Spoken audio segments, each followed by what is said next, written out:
Hello, if anyone can hear me.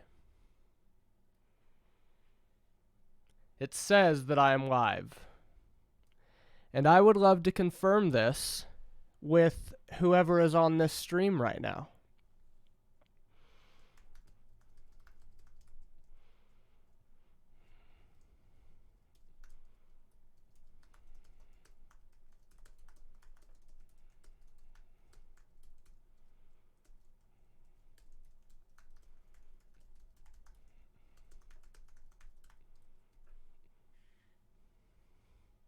Hey, you. All right, it's working. Testing 1, 2, 3, you're alive. Now, here's the second thing that I would like to figure out. How, one, is the video coming through? Two, how is the audio coming through? Three, do they appear to be in sync? Does everything seem okay on the recipient's end of things? I would love to know about that now. And, okay, Olivia. Well, there's a couple Olivias on here. Olivia Wade, hello to you. And Olivia William. I'm sorry, David William and Olivia Catherine. Hello. Hello, hello. Please confirm this. Guys, am I alive? It's a mood. Yes, it is a mood. All right. Man, that makes me so happy. I am really just going to hope that it just stays perfect for everyone. Okay, so here's the deal, guys. We've got a solid 15, if not 20 minutes to hang out. I wanted to be able to get on here early enough to make sure that everything was working before whoever wants to join comes on. But I also am going to hang out for a while after the performance of Correspondence, and so hopefully this will all go well. But if anyone has any questions or concerns, or if this stream almost, or if this stream should explode for some reason, then just stick around and hop back in. I'll do my best to get reconnected as soon as possible. But my plan for this evening, I am drinking, Mark Brower, Ex Novo's Some Things Last a Long Time. And it is a double dry hopped with Citra, El Dorado, and a word that I definitely cannot say. So that gives you any confidence in words, boy, over here. Now you know. Had to put them on. I had to put them up though. I love Ex Novo. Gotta love Ex Novo. Kane, I would love to come back to England. Someone on here asked whether or not this was being recorded. In a way, it's being recorded. I have the option of saving this live stream for playback, and depending upon how everything goes, it will either be... I think that I'll probably leave it up live for a little bit for folks who are maybe working and wanted to be able to be here. I haven't made a decision about what I'm going to do with the final product yet. There's a chance that it will remain live for folks for a little while, and there's also a chance that I will move it to a Fraction Club exclusive, which is kind of like my version of a Patreon model that a decent amount of folks who are on the chat right now are a part of. So Levi the Words Boy, it can be my next Discord handle. Oh boy, we need a Gilbert appearance. All right, hold on. Now that I know that this thing works, I feel a little bit more confident. So let me go find the cat really quickly. Gilbert!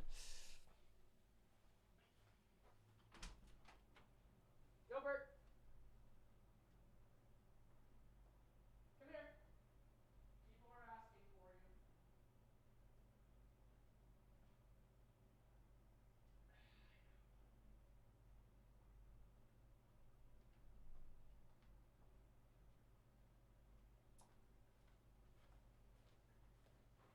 All right.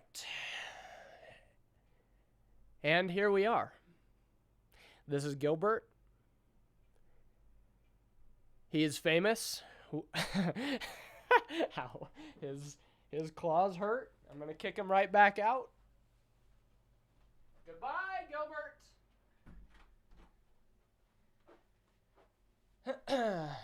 He even has patches and things of that sort. We've got Gilbert pins and patches. I don't actually know if they're live on the store right now.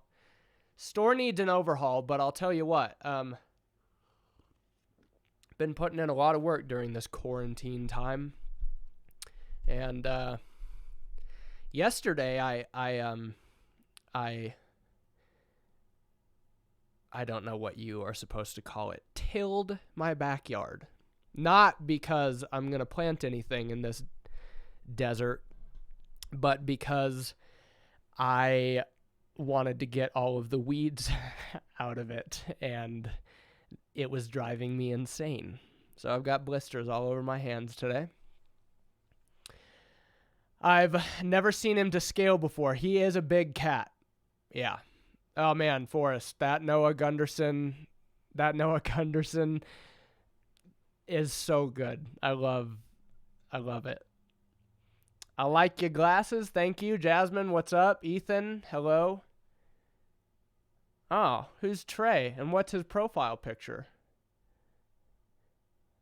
Any book announcements? The announcement is that it's coming, and I finally found the right printer for the job, and I am in the midst of planning out some form of pre-order campaign to be able to fund this thing. For those of you who are just now hopping on and have no idea what answer I am giving to Mark's question, I am releasing a book this year. And I'm going to tell you what my wife said about it, because my wife,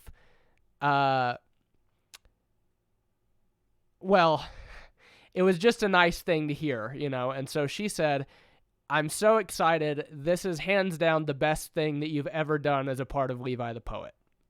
So if that's anything worth hearing, to me it's worth hearing, and it made me really glad that she thought that. But it's going to be a coffee table book, kind of like an 8.5 by 11, full color, lots and lots and lots and lots of pages, nostalgia, catharsis explosion, commemorating the last 10 years worth of our relationship to this Levi the Poet project, with all lyrics in print, commentary, photography, illustration, artwork, the whole 9 yards. And I'm so excited about it.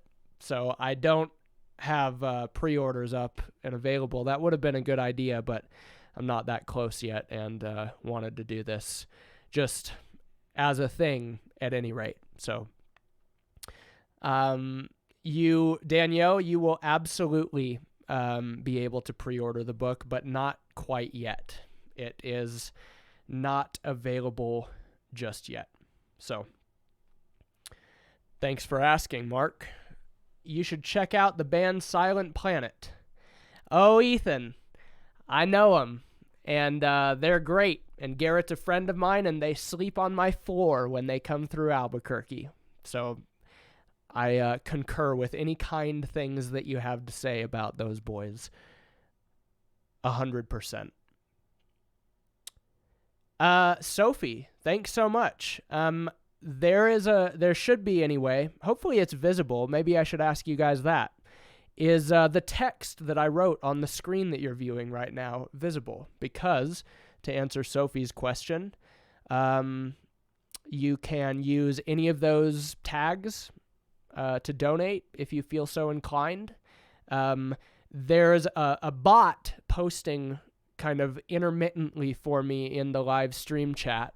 And one of the things that the bot has to say is that if you want to use the link that he gives you, to donate via PayPal. That's also an option, and your contribution should do a little pop-up thing on the screen when you do that. But if you just donate via the tags that I listed in the bottom right-hand corner, which I think are all just Levi the Poet, it's levithepoet@gmail.com on PayPal. My cash tag is Levi the Poet. The Venmo @ is Levi the Poet. Thanks for asking that. For what it's worth, I know that all of that stuff is up there. But no one is obligated. So that's that. And Andrew, to respond to you, I do. They are all there. I opted not to use Super Chat, which I know is a YouTube thing, and maybe that was a bad decision, and maybe at some point I will. But Super Chat takes about 30% of the donations that people give before transaction fees, and so at least as of this stream, I opted not to use that, so that your dollars could go where I want them to go. If you so choose to give me any dollars at all. So hopefully that all makes sense.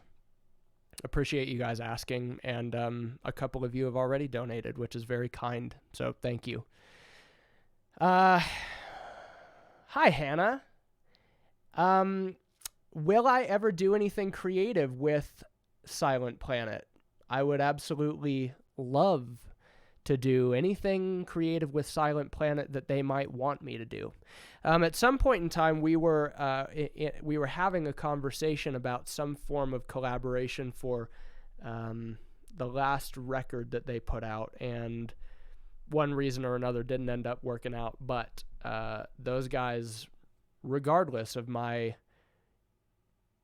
time with them or not with them, are just killing it. And they're doing, I look at that band and I think, you're doing everything right. All of it. So it'd be an honor if that ever happens. Andy Othling, Ted Decker. I think you meant to say Frank Peretti.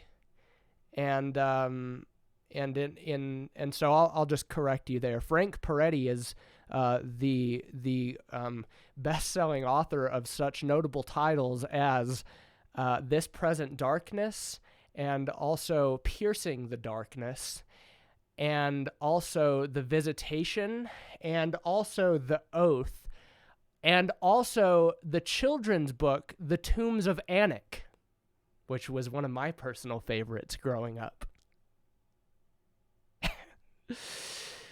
It's you're listening to this album. You're flying?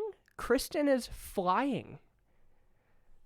Man, I would gladly trade this stream, even if more people donate to me, just to be able to fly.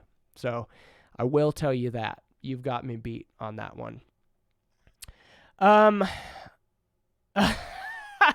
Oh, sorry everyone. I'm trolling Andy, and I've read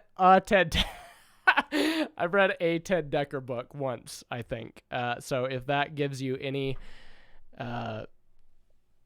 anything, I've read a Ted Decker book before.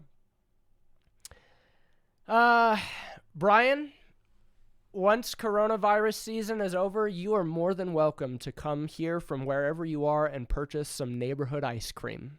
Yes, absolutely. Chapter 3 and chill. This is like a wonderful podcast we love. That's awesome.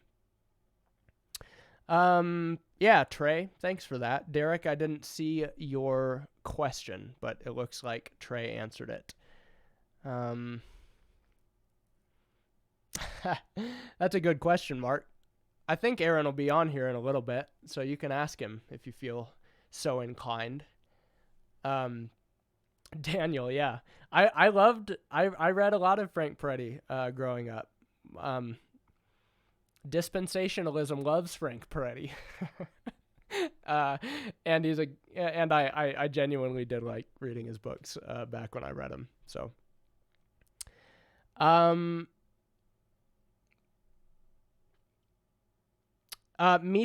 I am not selling ice cream as Levi the Poet, but I am a part of an ice cream company that does small batch things here in Albuquerque, New Mexico, with a friend and neighbor of mine down the street. Chasing Chains. I would love to get back to the East Coast just as soon as possible. Mark, the Till Death podcast is something that you can text my beautiful wife, Brandy, about and ask her when she'd like to share her thoughts with the world, because she just loves sharing all of her thoughts with the world. Hi, Ben. I would absolutely love to do that. You know, it's a funny thing, man. I just I've been busy doing this video chat instead. Sorry. We did Alrighty O'Reilly. We did green chili ice cream. Green chili pistachio, actually. It's 6 o'clock right now. We're going to give it about 5 or so more minutes. 5 to 10 more minutes for any stragglers, you know, just like they do at a show. Actually, not just like they do at a show. If we were at a show, instead of a private house show for every individual who happens to be watching this, we would be waiting another hour, because that's just what happens for absolutely no reason whatsoever. So I'll be more prompt than that. Let's see. Levi the podcaster. That is amazing. Lindsay. Hey, Olivia. I have an awful couch near Birmingham, New York, whenever you're headed this way. Well, thanks, Zach. I might even opt to sleep in something different than an awful couch, but I also might opt to sleep on the awful couch. I mean, you never know what kinds of things could happen. I've slept on lots of things far more awful than any awful couch. I'm not going to tell you about them right now. Just trust me. Axel, you say it's 2 a.m., huh? Where are you watching from? Levi, do I think Obama listens? Well, if Twitter's correct, then absolutely. Can you talk about how you wrote Correspondence? Yeah, I will talk about that. And for anybody who has some time this evening, after the performance, then I will gladly talk to you about any old thing. I got on here a bit early to do some test streaming to make sure that it worked, and at the end I'll do some Q&A and stuff as well. Headspacey Revival. Ben, I just gave Donovan my Bluetooth Yeti mic so that we could do Headspacey again. So yeah, that'll be good. Oh man, Nate, I love a good hard floor. Good hard floor, especially if it's like kitchen tile and mustard syrup. Sophie, 1 a.m. in Ireland. Thank you for staying up to catch this. Who asked the hard-hitting questions? Corey? Did I miss something from Corey? I must have missed it. Come to Cocoa Beach. I'd love to do Cocoa Beach. Oh, Alrighty O'Reilly. I'm going to perform Correspondence of Fiction in a couple of minutes. Well, insofar as this setup can be considered a performance. How are you and the fam? Brandy Francis Gilbert. We're doing good, Chanel. I hope I said your name correctly. If not, please forgive me. Yeah, doing all right. Thank you for that. We're doing good. Francis likes to get up in the morning and jump on my head. Gilbert likes to prevent Francis from doing pretty much anything because the dog is terrified of the cat. And Brandy lifts a lot of weights. Meanwhile, I'm drinking a beer. So, pretty normal. In that sense, anyhow. It's 10 a.m. in Australia here. What's up, Mitch? Thanks, man, for hanging out with me. We have rocket launches here. That's true. You know, on that note, and I'm not going to talk about Elon Musk for too long, but that's a funny human. He's a funny guy to me, you know. I was texting my friend Aaron Moreno earlier, and I turned the text into a tweet about how the man just, like goes on the most popular person's YouTube channel in the world live and smokes weed, and then makes rocket launchers and flamethrowers and Hot Wheels for adults, and then tweets about how his own company's stock is too high, and then a news outlet posts the same picture that they posted the last time he did something that they thought was dumb, of him with his head in his hands like the whole world is falling apart. Actually, maybe at this moment the whole world is falling apart, but he's still a funny human. No, Jasmine, mustard syrup is absolutely just what it is. Mustard and syrup that's just all over me because I'm sleeping on the kitchen floor. Some people might put mustard and syrup all over themselves on purpose, but that is not something that I do.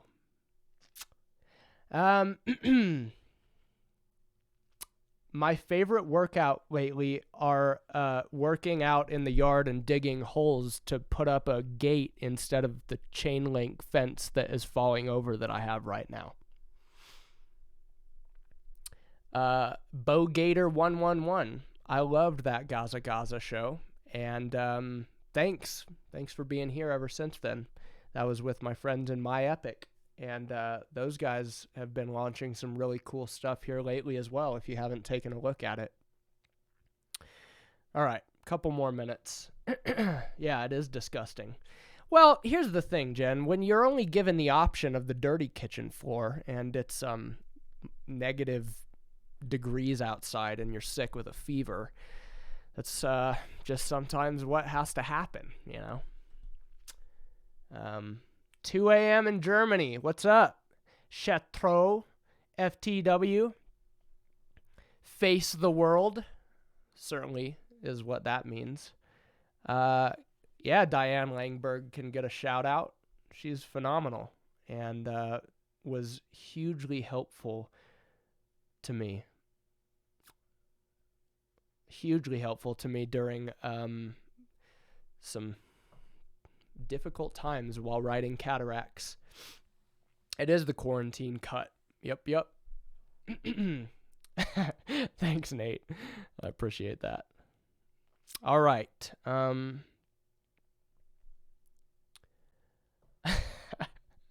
I've definitely, yeah. All right, I'll tell this story, and then I'm going to perform Correspondence or tell it to you, and then if you guys want to hang out afterwards, I'm planning on being on here until 8 o'clock my time, which is what was advertised, and that's just a little less than 2 hours from now, and this story won't take up the entire thing. So I used to perform a poem, and still do sometimes, titled Werewolves, which was off of my debut album called, and you'll never believe this, Werewolves.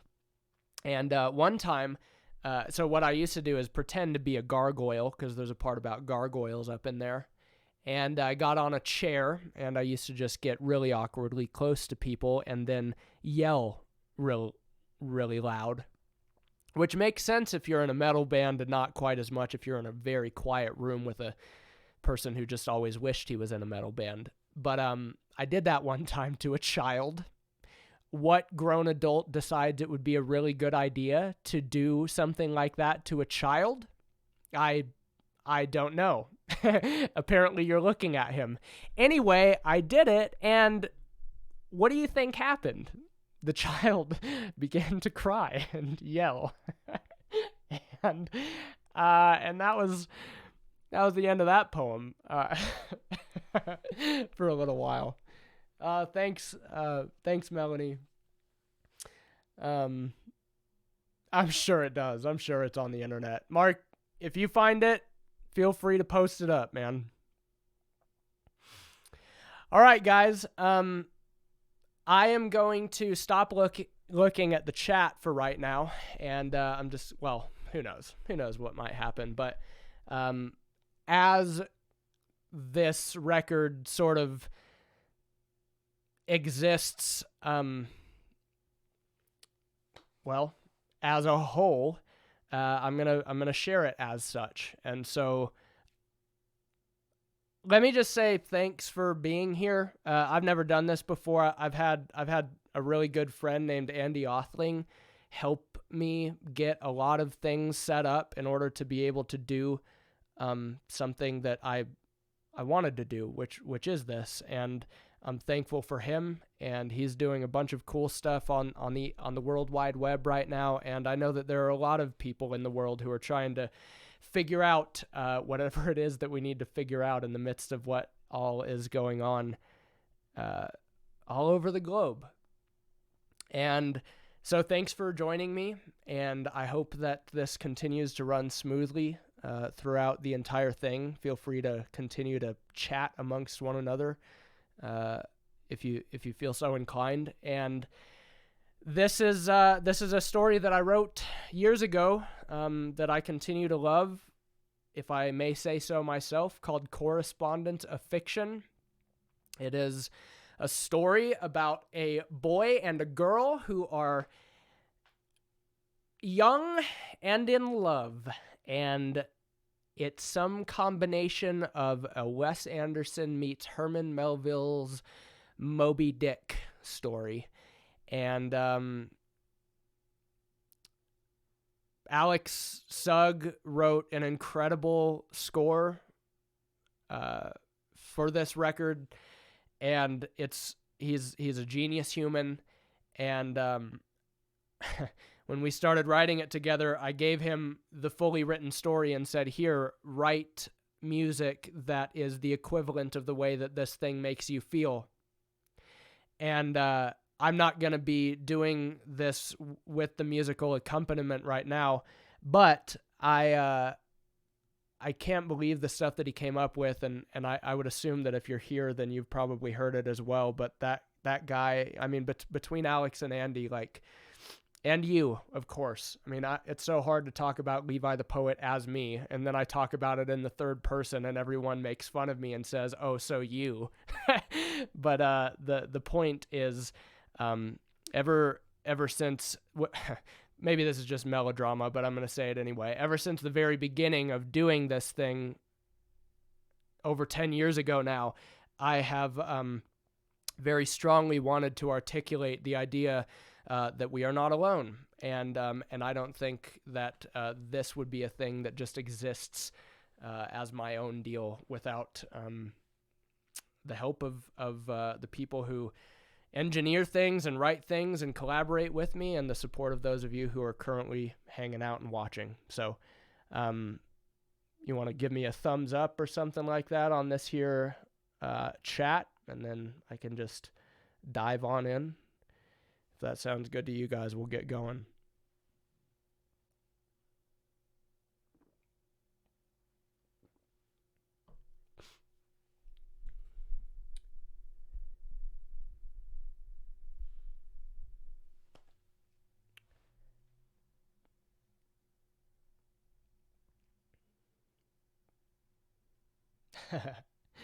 Yeah, is that a Dan Smith lyric, Danielle?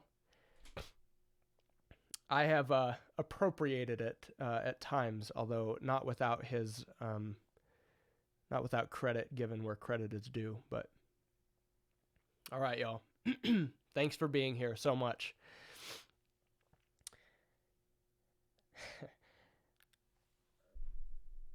My love.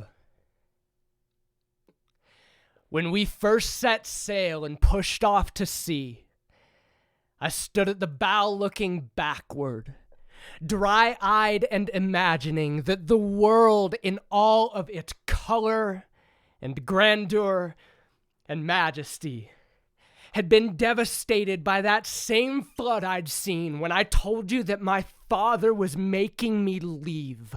It was a midsummer night's eve.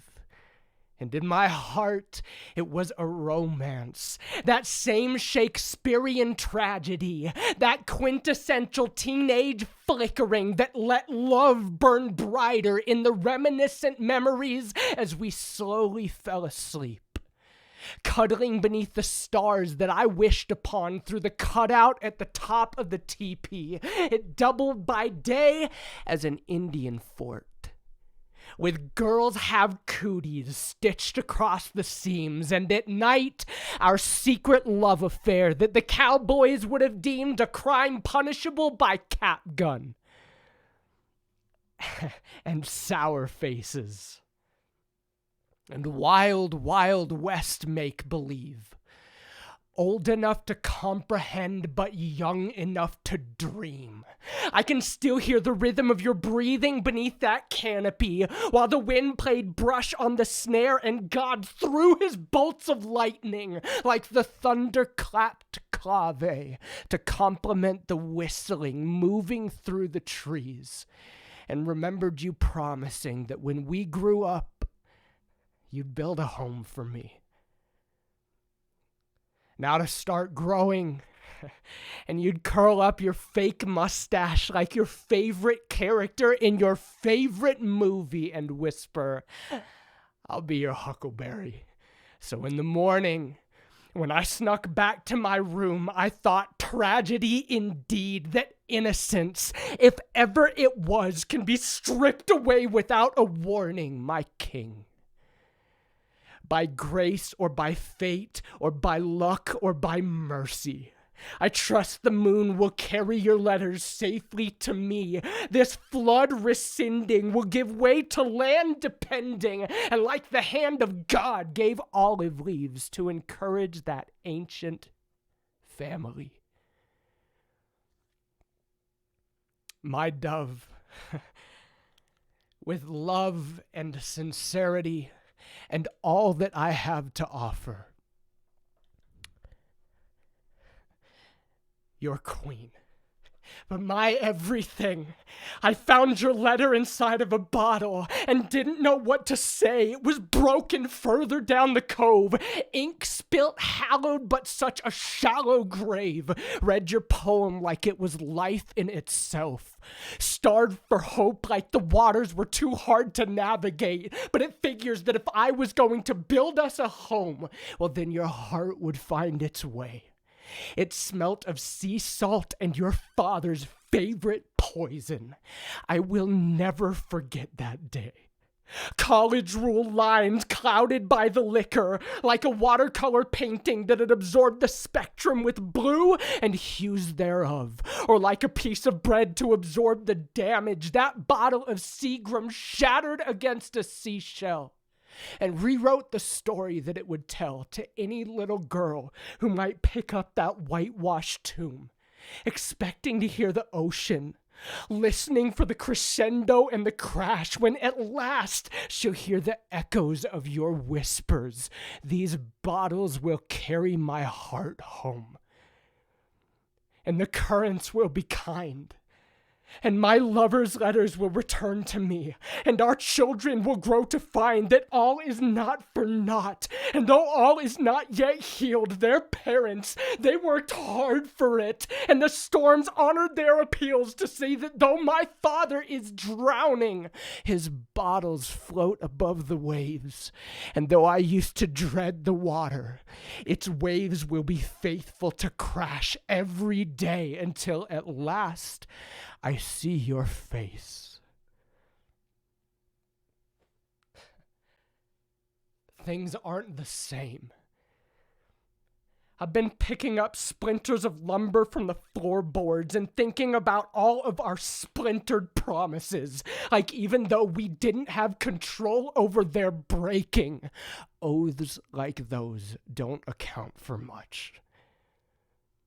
I loved the beach for the way the breath of God rose out of the deep, and I hated the sand, but I would tolerate it to hold your hand and watch the sun sink into the sea, feet buried beneath the surface, molten love buried just beneath the surface, erupting, volcanic, unable to keep beneath the surface that broke like our parents' dormant, surface level crater of a marriage that looked more like a coffin every time I read the note that I stole out of my father's casket before it closed.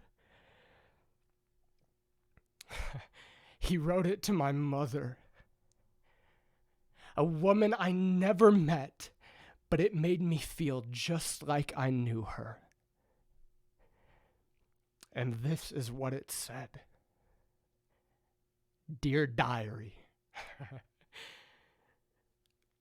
Grandfather's as creaky as his front porch. Loads his shotgun beneath the awning, spittoon restless for rain. Carpenter's chair against the whistling air, rocking back and forth, rocking snapshot picture worth it. Worth it. Just like the movies, she said that he loved baseball. And James Earl Jones. She said that he's got God talking inside of his thoughts as he's rounding those bases on his way back home. And if you build it, they will come. And baby listens to what the Lord say. But I've been getting pretty worn. Building for nearly a decade. In a perfect world, we shouldn't have been allowed to lose sight of what it means to love wholly. I got a Polaroid hanging on my wall that a friend took of me and my angel. I remember the day like it's something that I can touch, but it's stuck in the square between the borders of the film, and I can run my fingers over our faces, but I can't get back to the places that we were. You've got a pain deep in your bones, son. It compels you forward like you're tied to a slave master's cruel hand, and it's the same pain that drives that oppressor's heart of stone. So you've grown to love the man. You keep pouring yourself out again and again into legible lines through a crooked pen, and it's painful, but it's familiar. So habit breeds comfort. And I don't know what I'd do without him. So in the early morning, when you've fallen asleep in our home, I drift back into the memories that I've claimed as my own and wonder if tonight will be a night that I hang on my wall, like I did before we stopped taking photos, out of the habit of being comfortable with not trying at all. In a perfect world, we'll have albums labeled seasons. Which is pretty conceited, with chapter headings, and we'll staple them to the corkboard that hangs at the foot of the bed. There's longevity in a memory that's spilt out in pen, and if a picture is worth 1,000 words, I've written down every one of them. I work hard, scarred, toil through the soil for the youth that I see in my friends, but these journals are moments in time. Snapshots in our lives and in retrospect. Age is an overexposed photo that the memories can't mend. I know my sweet seductress. Her name is Depression. I wrote best beneath that demon's destructive oppression. In those Polaroids, she drove the ink into the canvas like a slave beneath his master's cruel hand. And I hated that whip, but always wondered what I'd do without it, and so I grew to love the man. I wept for change. I begged for movement, and the good Lord, he answered my prayers. But you don't know how to breathe easy when you let go of your habits, even if your comforts left you gasping for air, dear time. Grandfather's as creaky as his front porch, scent like oil in the gun barrel, dip can kicked over the railing, sandpaper hands stuck behind thumbtacks on my wall. I've got an ache in my chest for every season I miss, and it gets worse when the snow starts to fall. There are butterflies alive in that couple's eyes a few years since, forgotten by all. And sometimes, if the phone rings, I can still hear their wings when you call. I begged for movement and got what I asked for. I can picture the answer like it came yesterday, and in the land of the gods, I think that things are timeless. But we, us, we are still prone to decay. You know, I still lift up hope for certain smiles in those photos for us when I pray. Time is a cruel lover. She breaks her house apart at its bones. Comfort is no good reason to stand still.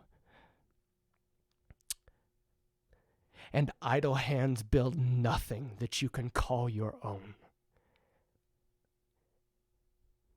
But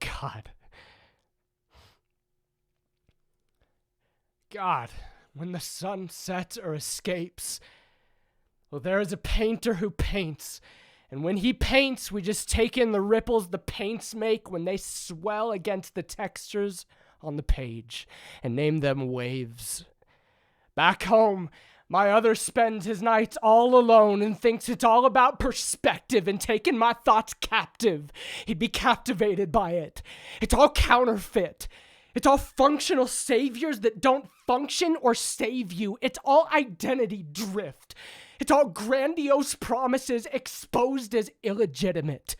It's the wail my father seeks and swears by like it'll bring unity to our family.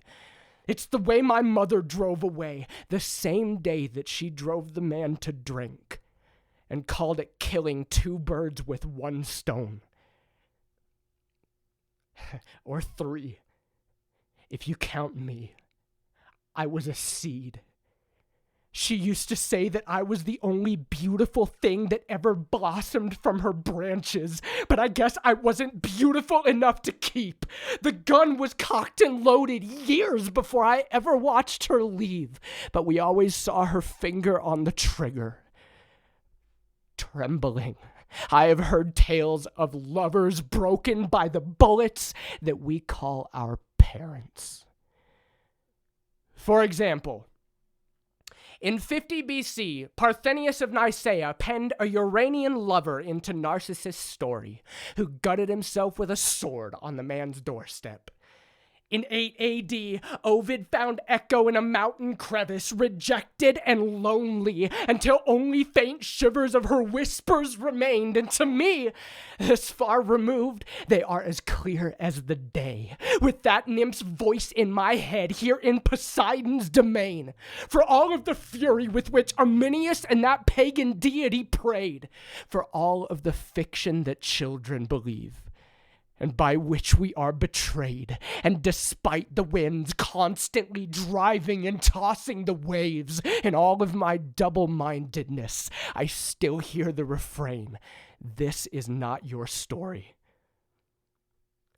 When I watch my dad walk starboard, I picture a pirate walking the plank, looking down into the water, terrified, only to see his reflection and fall so madly in love that he dives headfirst into himself and becomes all that I argued with those echoes about what he deserved to be. I picture Nemesis like a John Wayne movie. I know you always loved True Grit. But at the end of the script, Maddie still doesn't have her daddy back. I hope that one day we will be able to forgive, but until then, maybe presence is greater than answers or revenge. If Zeus cast my mother out to Hades, she'd still be just as gone as she is now. If you sent ghosts to tell me all of the reasons why I still cannot sleep at night, I would be wide awake, listening. If you can hear me, I would still rather have you than all of my answers.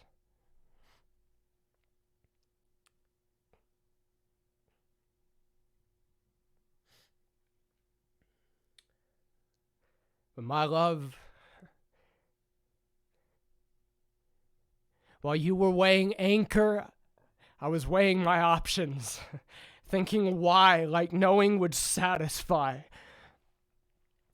But if love is true, then the tide will carry mine to, I'd drown in the undercurrent before I let myself lose our happy ending.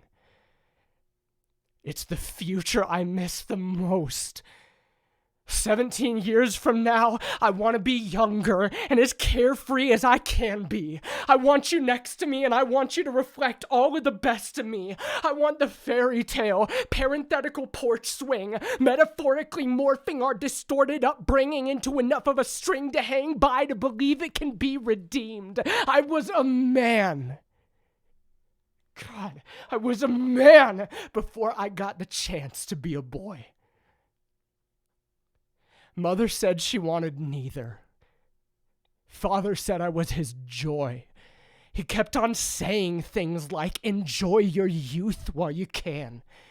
But when the cancer started taking its toll, the roles reversed, and I cannot fathom what it is like to be eaten alive. He said he had ants beneath his skin, but even then, he'd tell it in a bedtime story, son. There are colonies of Englishmen with marching orders to see to it that the Indians become just like them, dressed up in distinguished garb to cover up their color and civilize them. Well, he said, in a similar sense, I've got tuxedo black blood cells clothing those that bleed red. If you can laugh along with me, the irony is that I will be better dressed than I have ever been when I lie to rest here in bed.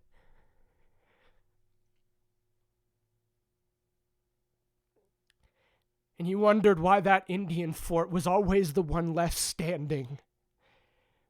I made sure the natives won every time we play that game. And I had mud clods full of rocks that I'd launch at the backs of those backstabbers. But admittedly, I mean, as you can imagine, it was a short-lived fame. Well, with all of my neighborhood friends bleeding from their heads and everything. Life is pain, Highness. Anyone who tells you different is selling something. God, it's not true. The Dread Pirate Roberts may have been awesome, but that kind of theology is a hell of a downer to subscribe to. I know that there's beauty out there. I'm sure you can see it on the ocean. Even if the crew has started to look as white as that whale they're chasing. I've been reading through Moby Dick. Okay, it's like 7 billion pages of Old English and rhetoric, and I don't really understand any of it, but Captain Ahab is looking pretty pale. Be careful. I've been building our treehouse. I hid it far enough away so that when we run, we can stay. And I wrote out the location like a secret on a treasure map. However long your voyage, you'll have a place to call home when you come back.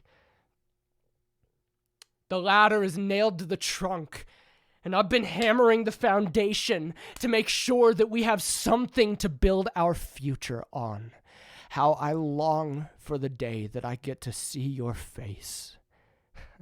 My strength. My hope. My song.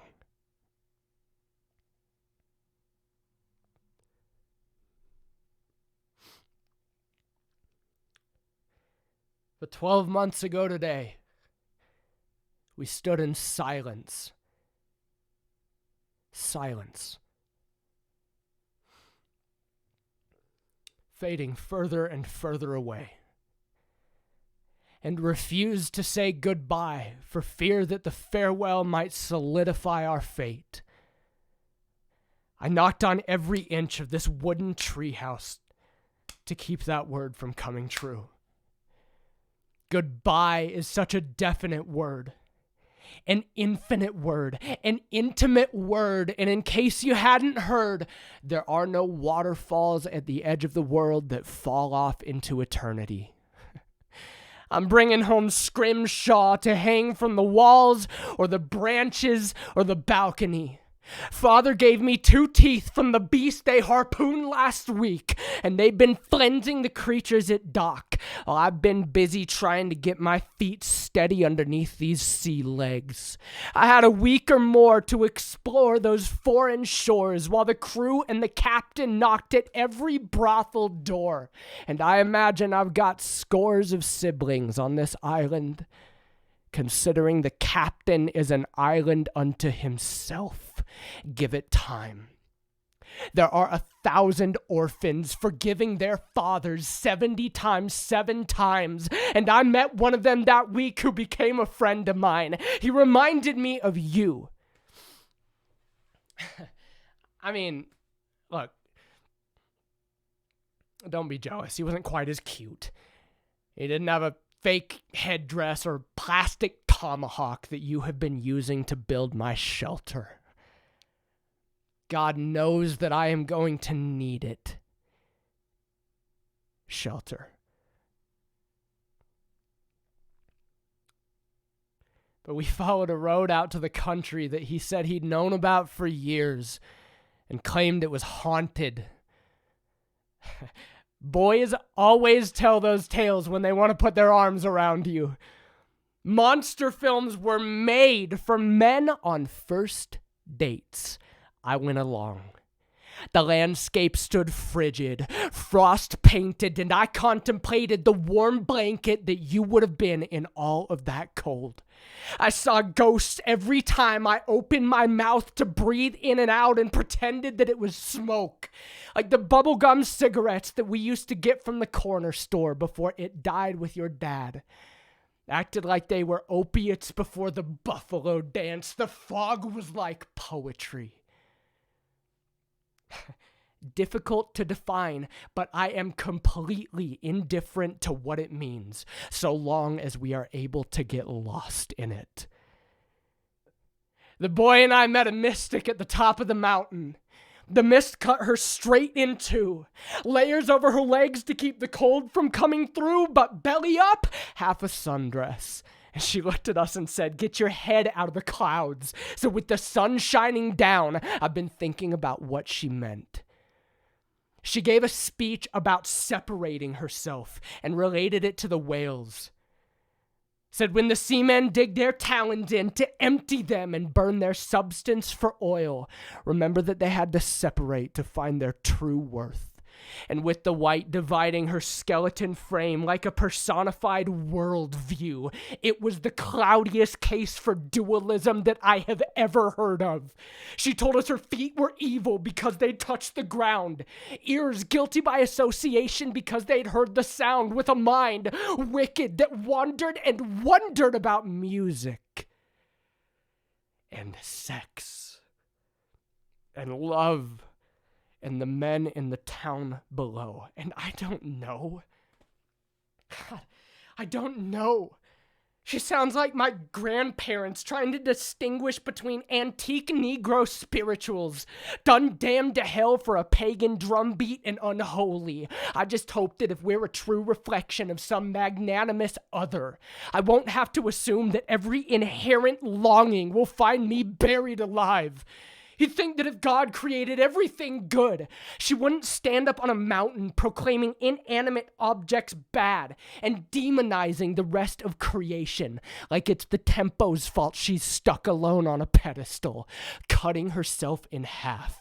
I want to dance to the music, drink wine to the melody, make love in our treehouse, and rejoice over our son with laughter someday.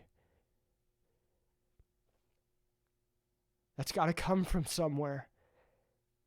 It makes me feel alive. She was kind, but I declined to follow in her footsteps. I kissed the boy on the cheek, just to stick it to the man, so to speak. We left for the great unknown first thing this morning, And if I am going to die at sea, I am going to be as holistically human as I possibly can be, and believe that I am made that way for a reason. I am that way for a reason. And when I sit on the pier and wait for that black abyss to swell and spit out your letters, my heart rises and falls with the water. And sometimes,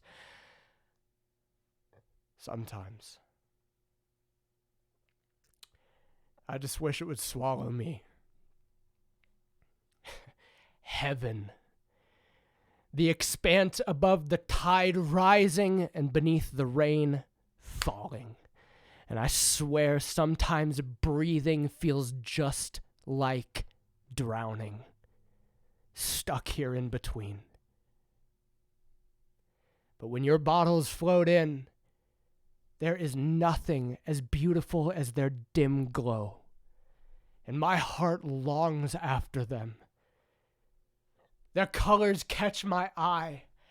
Dank bourbon and molded green protecting white sheets painted with calligraphic handwriting, tainted with damp expressions of the bottle's history, but purely you. Purely you. I've been thinking about just what beauty is, but no amount of thinking has added beauty to it. All I know is that it points beyond itself. Like I long beyond your love notes. Like I long for you.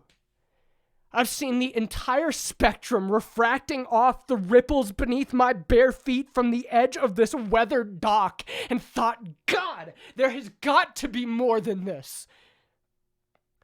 Like I have no idea what to believe. But beauty pulls me beyond myself like I don't even have a choice. And so I know that I do not believe in nothing.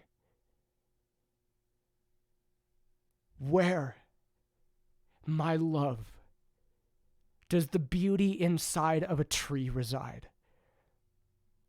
Made up of atoms, identical and colorless, where the light of the sun merely vibrates in waves toward our eyes, striking tissues and moving along nerves like a telephone wire to their endings, like telephones. I do not know. There is no actual color in the atoms of which the tree is composed or in those vibrations. Shape, size, color, touch, and the like are simply the names that we call our sensations, and no amount of study can ever bring the notion of beauty to the tree. When I don't know how, help me embrace the mystery.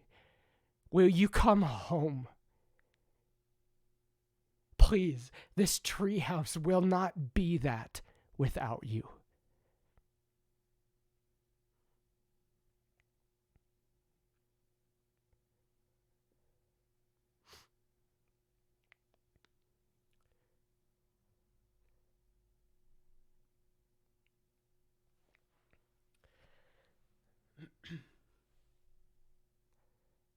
Today,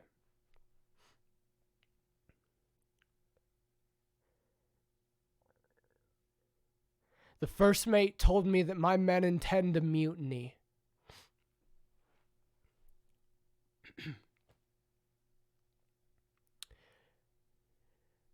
And that I have condemned an entire crew in search of a fabled Leviathan that we would not have known what to do with had he existed in the first place.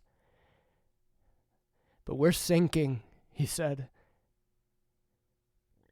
And your daughter is in love with a boy back home, dreaming that she is living his life. She's asleep in the cabin, and if you have even a hint of sobriety in between gulps from that last buoy that she'll use to say goodbye, you'll turn this ship around. It's too late. were drowning.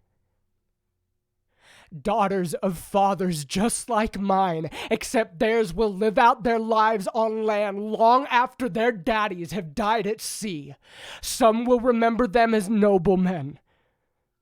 The rest as having abandoned their roles for a pipe dream, all as good or god-awful as their imaginations allow themselves to believe. I do not know whether I care or if I could not possibly care less. When we first set sail and pushed off to sea, I stood at the bow looking everywhere but at my legacy, with that blue ribbon holding up her hair, eyes locked on the boy that I made her leave, waving. I have been chasing this great white dream for as long as catching him stood to promise that I could substantiate every reason I failed my family. I wanted to be a brave man. I wanted to prove to my wife that I wasn't a failure. I wanted to tell my daughter that Daddy always tried and tried his hardest. I tried my best to make it work. My best was always at your expense, and all of the things that I idolized became my captors. Now that it's too late, I know that drifting is a deeper threat than betrayal. No one has to convince you to abandon anything. You just inevitably end up downstream. Maintain your pride and wonder why the world keeps on shifting, convinced that you are still standing in the same place. You never mean to drift away. Baby, if you survive and find this, I was right about one thing. Your mother used to say that I was afraid. But apathy is not the same as escape, and I was never running. It's just that I was never fighting. Indifference sneaks in subtly. And subtleties can kill a man. It'll be of no difference to you. Though if there is a God, know that I will stand before him with no excuse, and I can only assume that he will weep. Tragedy indeed. That innocence, though it never was,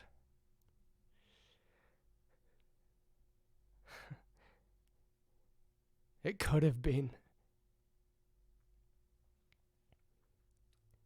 It could have been.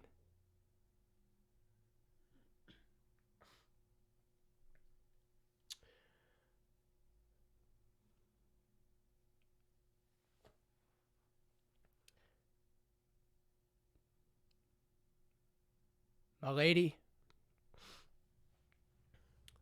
ladies, all my single Just kidding. I have combed every inch of this island looking for the final pieces of wood needed to complete our wooded treehouse. I marked the path with cryptic carvings of arrows for right turns and bayonets for lefts, and eventually it drops off into a waterfall. And you can rest assured that if anyone sniffs out our steps, every adult will sneer and bet that no one would be dull enough to jump off and into it. Like we are growing. But childlikeness is the only way to live. So hand in hand, I will stand for nothing less than dives. Head first. Which, consequently, is the only way that you can do a dive. And also backflips. And also gainers. Okay? If you're like a crazy superhuman person who can jump forward and backward at the same time, you can do a gainer. But we are going to give this whole life everything that we've got. And if that means jumping off of really high rocks and into water, then so be it. and telling ghost stories with our face-painted friends around campfires, but for the love of God, no acoustic guitars. I hate campfire acoustic guitar, guys. And we'll have sleepovers and sleep over one another, and you'll get a chance to see your wishes come true beneath the same stars that I heard you whisper to when I pretended to be asleep all those months ago. We've been playing our games, but they're just not the same without my Pocahontas here to rescue me. Somebody always plays your Algonquin dad chief, and I'm constantly John Smith getting my head bashed in with a war club. It's annoying. And you'll probably laugh when you read this, but you don't hear any of those sounds coming up from Jamestown, do you? Virginia is screwed. Screwed. You guys are screwed. I think it's my time to come to your rescue. If all of our bottles find their way to one another, then surely our hands can too. I've been sawing off branches to make room for our rooms and pinching them together to keep the moisture from coming through. I lifted a sail from in between the logs, nailed an engine to the trunk, and stood at the front to balance and keep myself from falling off. It's not perfect by any means, but it will do. I'm going to ride our house's roof to come and get you.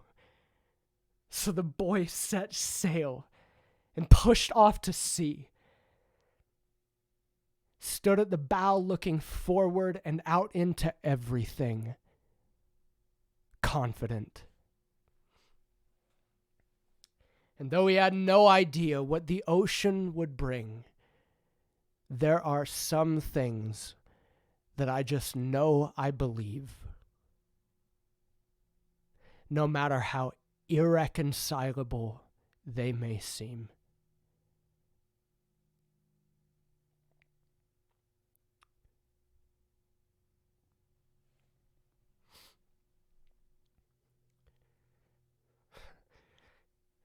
Like there are some things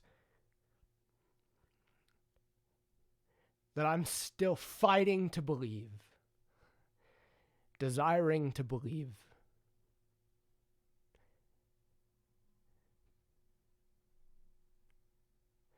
No matter how irreconcilable they may sometimes seem to be to me. And my king.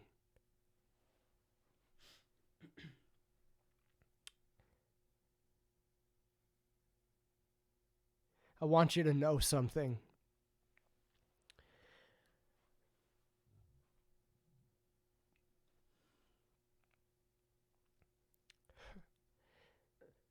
It's something that I have always admired most about you. No matter how violent the storm, no matter how high the waves, and no matter how dark the night, you never let the world get inside of your boat. You kept living when everyone else was sinking.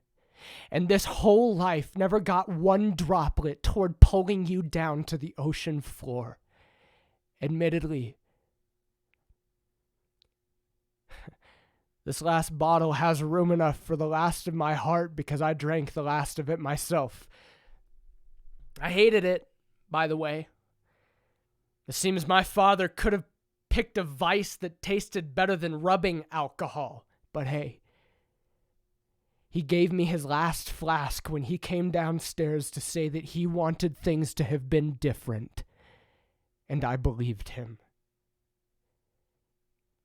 He said he needed to go down with the ship, but he wished that I didn't, and I believed him. Listen, the want to die is no longer a foreign thought in my mind. A lot of people want to. And I could have died without leaving a note behind. A lot of people do.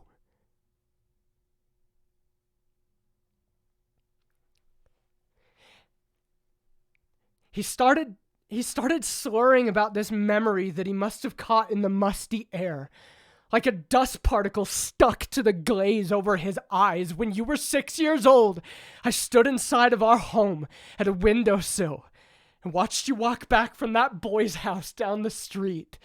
I was sick, and I went back to bed before I thought that you saw me.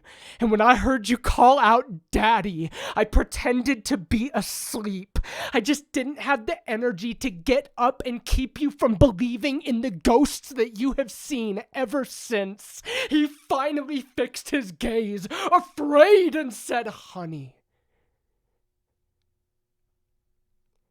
they have been haunting me.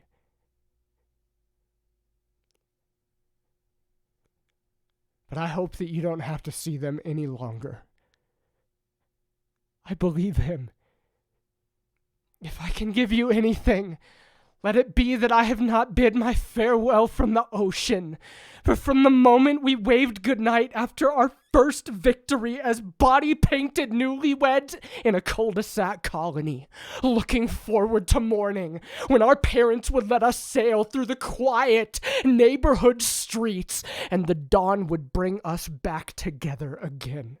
We were cowboys, or we were Indians, or we were pilgrims, and none of us ever cared that cowboys didn't come here from England. We were just making our pilgrimage toward the sun, searching for freedom and rewriting history for everyone, but mostly us. Mostly us. Baby, I am still playing our game. I'm just sailing for the new world alone this time. I wish I could come back to tell you what I find, but life has never consulted me before making all of these big decisions, and I stand helpless and hopeless unless the beauty you see in the mystery really points to something. I wish that we could explore this together. Man, let me tell you, to die will be an awfully big adventure. But don't get lost, boy.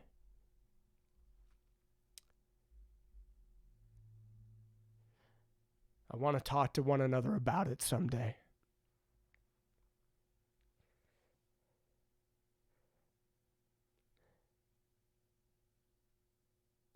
It's time to say goodbye.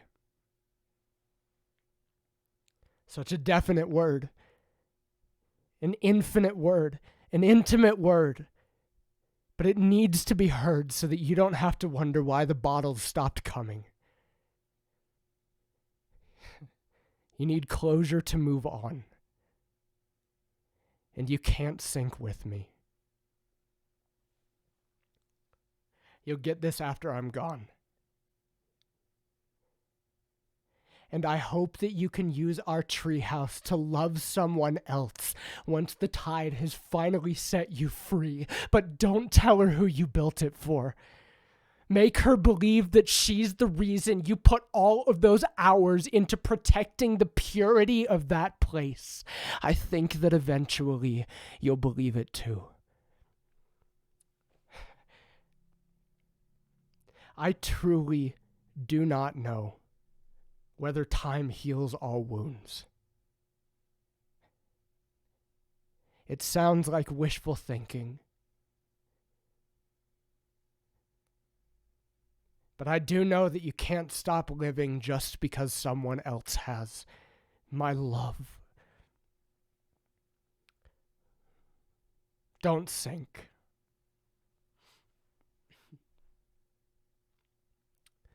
Don't sink.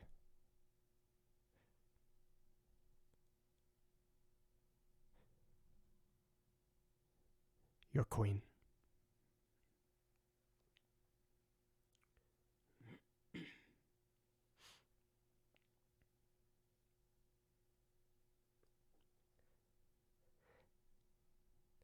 If you're listening,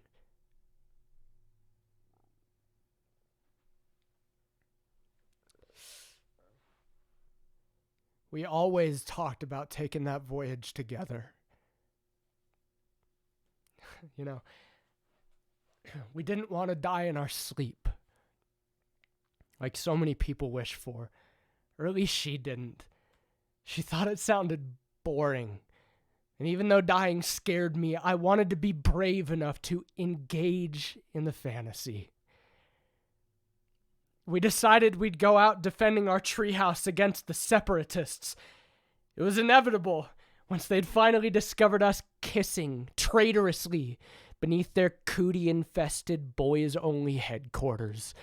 We'd be cap-gunned to death. And she thought it was romantic. Like Romeo and Juliet, she'd say. And I'd say, okay, but wonder, like I always do, if anyone has actually ever heard that story. I finished our treehouse with a few scraps of dead wood that I was able to drag back to land.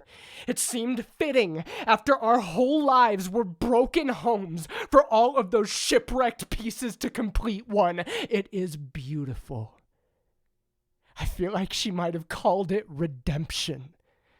For a split second, as I watched the last of her craft fall beneath the surface of the water, I thought that we are all only stones in an ocean, and maybe it didn't matter that much whether we lived or died. But she was right about taking thoughts captive. I am lonely. And I can't reconcile loneliness with meaninglessness because, like beauty, it leaves me wanting for more. She is still a decision that floats out like debris on ripples that began at her stone's throw. You were a mountain to me. Your earthquake leaves me trembling, and I long beyond your beauty, past your breaking, out into whoever is responsible for your new beginning. Maybe he knows the end. Maybe he knows the end. When you first set sail and pushed off to sea, I stood on the shore looking forward, tongue-tied and stubbornly holding tears behind my eyes, 'cause no matter how much I liked you, girl, there was still a boy in me, and I wasn't about to weep with you staring back, smiling. I guess this is goodbye. I have knocked on every inch of this wooden treehouse to keep that word away, but goodbye, despite all of my efforts, remains. This is the last of our bottles. If it ever makes its way out to the new world, know that it was unending love that fueled the moon's magnetic pull to pursue you through the death that threatened to conquer it. And it is beautiful. And it cannot fail.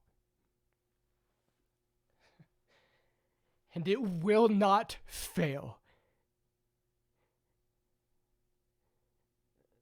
And it never fails.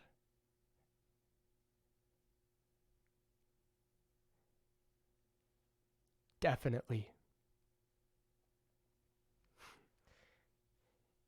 Intimately.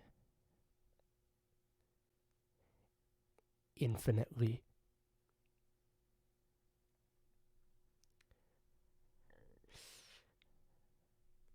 Your king.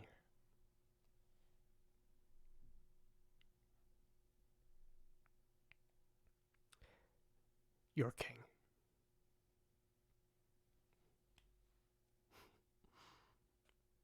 Thank you.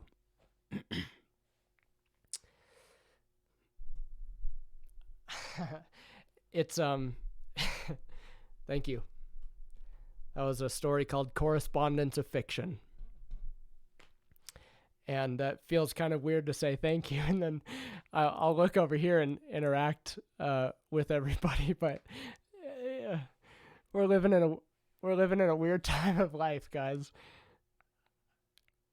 I hope you're all doing all right, not sinking through it all. So we still have a while on here. It's 7 now, and I said I was gonna hang until 8, and I am. So obviously no one's under any obligation to hang out with me, but I'll kind of go back and forth between looking at this screen and looking at this thing. And if anybody has any questions, or if anybody has anything that, I need to say or address, then I'd be more than happy to do that. But, man, it's crazy seeing these names pop up on here. Thank you guys for watching. It's funny. I was in an odd place. Oh, here come the requests. Oh boy. We'll see. We'll see. I've practiced a lot of things, so it's funny. I took a lot of last year off of the road. I didn't stop doing Levi the Poet, but I needed a mental break, and I was so excited to get back at it this year, and here we are. Here's tour, guys. Admittedly, it's less hassle for me, and for all of you too. You don't have to go anywhere. Just pull this computer that's tracking you out of your pocket. But thank you guys. Like I said, hang out here for as long as you want. I think I'm just gonna take a look at this chat and interact a bit. Spencer. Oh, thanks. Oh, that's so cool, man. I just got to write a poem. I started doing these things called creative commissions, where people can hire me to write a creative piece, whether it's poetry or prose or whatever, using the inspiration that they want to give me, so that I can in turn give it back to them. And I just got to write one for a guy who gave it as a gift to his wife, which was really, really kind of special for me. He sent me a few pictures and things like that. It was nice. So that's cool that they used it in the vows.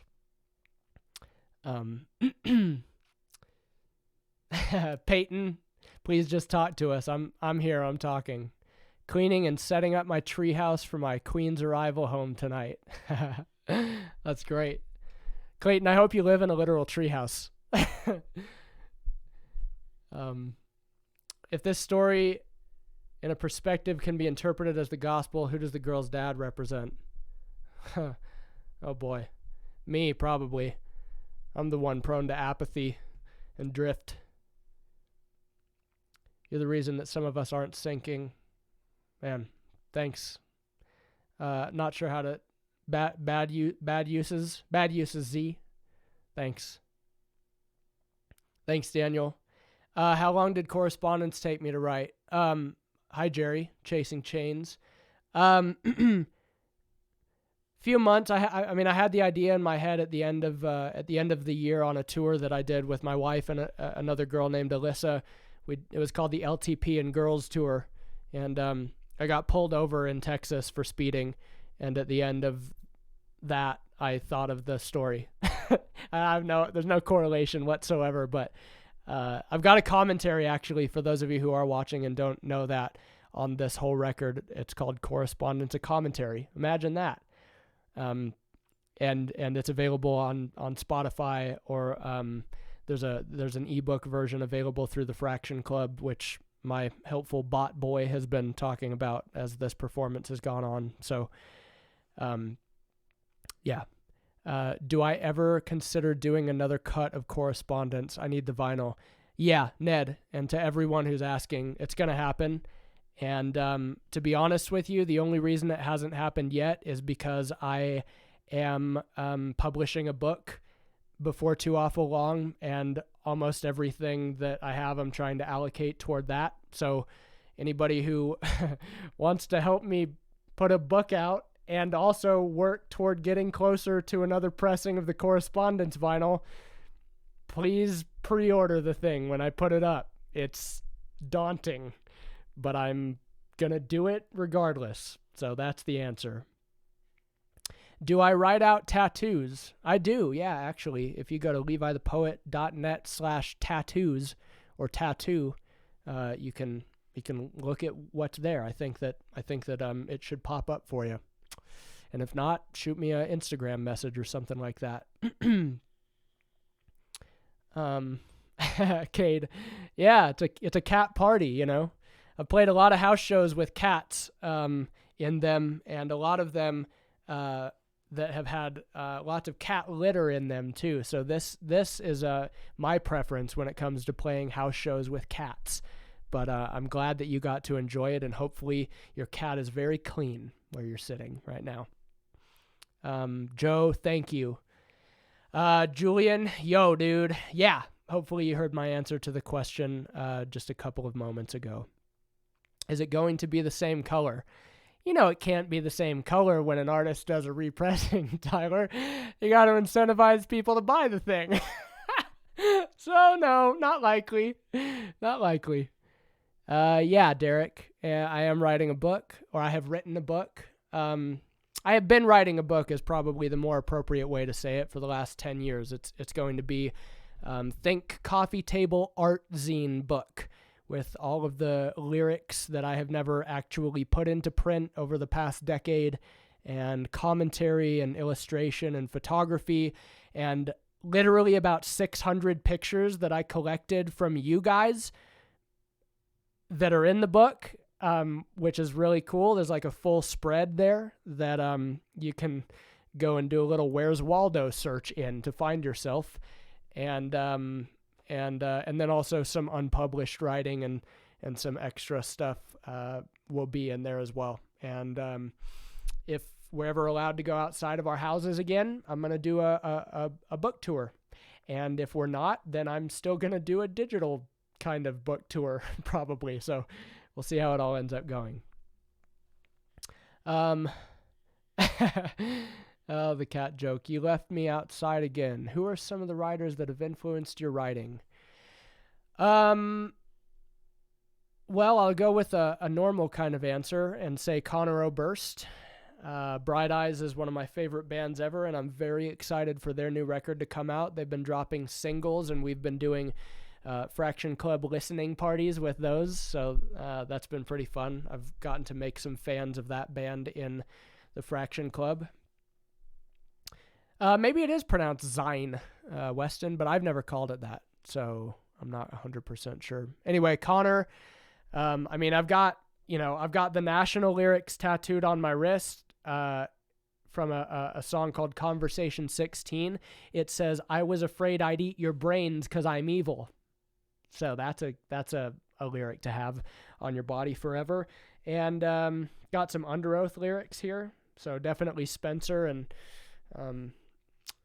End Cycle Press On. To Find the Great Line was a huge record to me growing up and kept me alive there for a while. So End Cycle Press On was incredibly meaningful. Back to St. Louis. Cody, just as soon as I'm able to.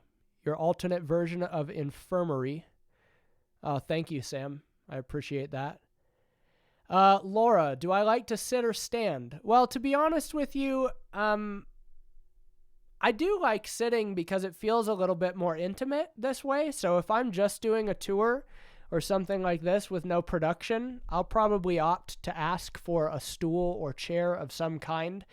And I also hate holding a microphone because I do too many things with my hands and wiggle around too much. When I was in high school in speech class, my English teacher told me that I needed to wiggle less, which is also something that I learned in slam poetry class for my discovery project before I graduated. Well, joke's on them. I never stopped wiggling. So I like doing both, though. I mean, standing... I've never done like a full production set sitting down. I feel like that would be very odd. And I also am still a hardcore kid at heart, and so I like to stomp around a bit whenever things get aggressive inside of my mind. Dylan, do you mean liminal space as in the brand new Vagabonds EP that just came out from my good friend Luke in Michigan? Because if that's what you mean, wink, wink, everyone, it's very good. Vagabonds, Liminal Space. And if you're meaning Liminal Space as in the series that the Center for Action and Contemplation is doing as a 2-week-long devotional thing, it's been pretty good. Some of the things are hit and miss for me, but it's Good. Recommendations to others interested in writing narrative poetry. I mean, I'll just tell you that the thing that inspired a lot of what Correspondence became was my distaste for rhyming bullet points as truth statements to lob at others. And I still sort of defer to that kind of writing when I get started on something new. And I still dislike it just as much. And so I know that something is not done until I've created a thing that other people can enter into and see themselves as characters inside of. Stephen King is a huge writing influence of mine, and his book on writing is something that I think everyone could stand to benefit from, regardless of whether you care at all about him or his work or writing. It's just like a good memoir, but one of the things that he talks about is always letting the listener or the reader or the recipient complete your story. And that's one of the reasons why in this one, the children don't have names. And they also don't have ages.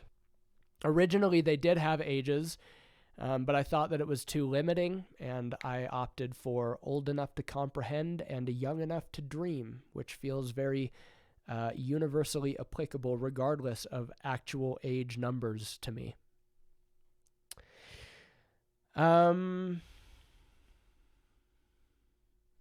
So that's a question. What helps you get focused on a specific project? Oh, that's not a question that I'm really qualified to answer because I am never that focused on a specific project. I can sort of hyper-focus if I get really excited about and into something, but I am, as the Fraction Club members and my wife, far more than them will tell you, far more all over the place in my distracted brain than so I feel not qualified to tell you the answer to that.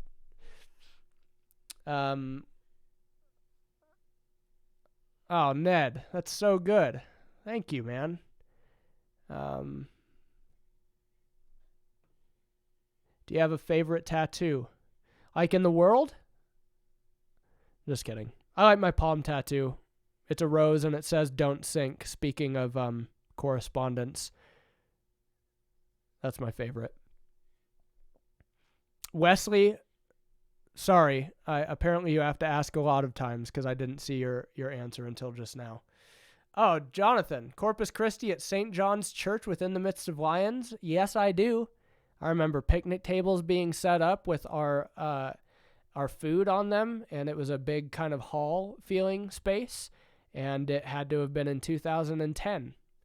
I believe that was actually only one of two, if not the only times that I've played Corpus Christi, and the fact that you're asking about it makes me think that you were there, and the fact that you're still here is mind-boggling, or as Will Ferrell might say, mind-bottling, like when all of your thoughts get trapped inside of a bottle. That's a thing. So yes, I was there. New artists, hit me with your favorites. Can you clarify that? Are you looking for like an illustrator artist or a writer artist or a listening artist? Yeah, I can explain my logo. The quote that it stems from is an idea that I wrote into a poem that never actually ended up getting put out, and it said, 3 in 1 be the breath in my lungs. And it was supposed to sort of encapsulate this kind of Trinitarian ideology that I wanted to infuse into the things that I wrote as a reminder of what the hell I'm doing in this life. And so they are bronchial tubes and maybe blood drips or whatever you want them to be inside of a circle. And now they're on a bunch of people's bodies, which is insane. Hopefully you don't hate me. Hi, beautiful Brandy. I don't know what I'm going to eat for dinner. My love, you're welcome to come in here if you like. Otherwise, hamburgers. I think I'm going to cook on the grill later in just a little bit after this because they need to get done. And for Brandy, she is a vegetarian, and so she will be eating I think we're out of veggie burgers. Damn it. Oh man. I remember a Levi poem that has a woman's voice talking about being close to God when she is mad because you cannot be mad at something that doesn't exist. I'll chat. I need an answer to that question too. I don't know what that is. How do you memorize but not sound too robotic? Well, the funny thing, April, this is going to totally spoil the correspondence experience that is so emotional. But I mostly just memorize things as fast as I can because I'm nervous about it and I want to make sure that I remember everything, so I say it really fast. So today, a half hour before I hopped on here, I went outside and I went like this. Dear diary, grandfather's as creaky as his front porch, lives a shotgun beneath the awning, spittoon restless for rain, carpenter's chair against the whistling air, rocking back and forth, rocking so picture perfect, just like the movies. I've been watching on YouTube. That's more fun watching on YouTube. You walk in here, it's boring. Well, you can see, I guess, the chat. Yeah, I can see what's going on. I'm sweaty. You're really hot. Thank you. I love that. Hey, you heard it. Thank God. This finally happened. Right. And not only happened for me, but it just happened on YouTube Live with all these people. To throw a shout out to my number one fan. Tell me how hot I am. Ben Keeney. Oh. And Mark Brown. Oh. Nice. So, hi guys. Oh, yeah, you are. Yeah. Review Memories is not Sleeping Giant, though. It's To Speak of Wolves. And if that's what you're thinking about, then that's my sister's voice, because we both collaborated with them on that song for To Write Love on Her Arms. You can stay. Hi, Gilly. Gilbert's back. The Sleeping Giant song is called Violence. Oh. I see. Yeah, Diane Langberg. Sorry, guys. Shout out. Oh, that's amazing. Brandy, what else do you have to say? Not much. Jacob, yeah, I've considered it. You know, Cataracts was supposed to be like that, but I had something of a breakdown trying to work on Cataracts. And instead it became what it is as a 7-track EP. And the Ben Keeney, the guy that Brandy just gave a shout out to, I lived at his house for a while. I disappeared to Seattle and hung out with him and his wife trying to write a record that still didn't get written the way I wanted it to. But Sommelier and your favorite is Carl Sagan's Smoking Chair. Those both came out of that Seattle trip, as well as Cataracts. Yeah, Brandy, what's the hardest thing about being married to Levi? All right, there's a couple things. Here we go. This is what you came here for. I told him this recently, and he's doing a much better job. When he brushes his teeth, he spits in the sink, and he doesn't rinse it out. Who does that? Who does not rinse out their spit? The hardest that I deal with every day. Can I say that you're OCD though, and I clean up better? All right, let's do a poll. Who rinses out their spit after they spit in the sink? It's just not that hard. Oh God! All right, go on. The second is Levi's got his dinner planned out, but never mine. Most of the time, he doesn't eat. That is a lie. That is a lie. Oh, Corey Kilgannon. What a sweetheart. Corey, what's up, dude? Yes. Spit. Rinse your spit. Yes. You know what, Atlas? You're right. Everyone's right. Jordan, see, at least I'm not the only one. You make everything better. You're a monster.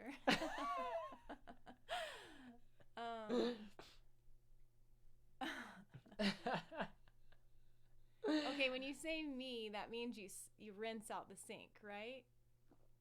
I Well, rinse my spit with my spit. Oh, good. Robot Levi's back to save the day. All right, now here, there's some other questions. Brandy, do you have any Levi poems memorized? If Levi ever dies, I'll still do the show on the road. I got it covered for you guys. Yes. So just so you know. That's right. That's my retirement plan, guys. You might not know this, but LTP Words LLC does not have a 401k matching plan set up. And so at the end of my life, Brandy you can continue to support Brandy. And she also has some really good songs that she sings, The Dog and the Cat, that she can probably add to some new records. To be honest with you, they'd probably do better than anything that I've done. Yeah, I'm going to come out with the album soon. Just wait for it. Remember I Icthus? called Frank and he won't come. Frankie? Oh, it's because Gilbert's blocking him. Yeah, sorry. Gilbert? Francis won't walk past Gilbert in the house because Gilbert swipes his face. So. What do I like most about Correspondence? The whales and the visual. So there's that. Oh. Okay, Pat, I do not squeeze my toothpaste from the middle.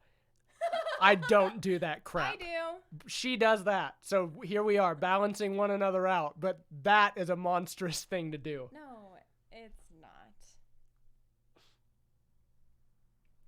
not. Brandy, Peyton wants to hear you sing. It's got to come when I'm inspired, and I'm not inspired right now. They come to me at random times. The hardest poem for Levi to write was all of them. Yeah, you answer these questions. That would be way better. Would you walk by someone if they were swatting you in the face? They would already have hit you.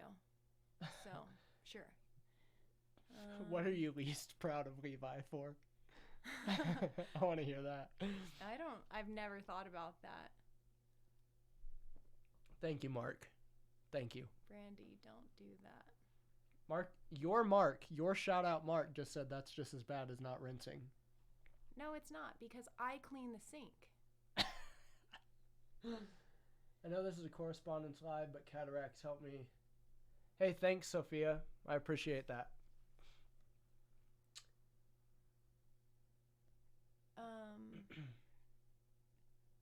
Could you suggest some listening artists, please? Yeah, you do this one, since we have such similar music tastes. I'll answer for Levi. Oh, you're going to answer with what I would say? Mm-hmm. All right. Get a little closer, because it's a little hard to hear you. How do you know that? Because, I don't know. Maybe it's not. All I can think of Levi listening to recently is Halsey. And, That's true. That's it. Halsey, huh? I can't think of anything else he's listened to recently. He's listened to Jordan Peterson lectures, which make me want to die because his voice is awful. His biblical psychology of the biblical narratives is interesting to me. Yeah. Yeah, I've been doing some podcasts more. Remember the podcast that we listened to, the Turning to the Mystics one, and his phone rings and he starts coughing in the background? I tried to have Brandy do this meditation with me, and I didn't edit out any of the phone ringing, and so it just right in the middle of the meditation, his phone rings and he starts laughing and coughing.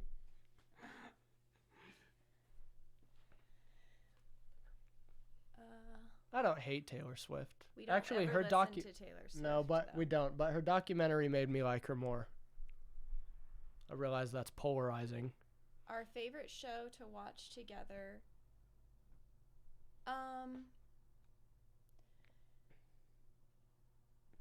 We've been watching Outlander, which Levi is obsessed with. we really like to watch Game of Thrones together. All-time favorite show to watch together, though, is I don't know. What do you have one? To watch together? I mean, we watch The Office all the time. No, that doesn't count. Levi has never finished The Office. Okay. Well, Probably now I'm going to lose some fans. Yeah, a Game of Thrones was really fun together. That was fun. I don't know his least redeeming quality. His hair right now, actually. There you go. If you are a Thrice fan, Levi, you should check out Den's new album. I'm going to check that out because I'm a Thrice fan.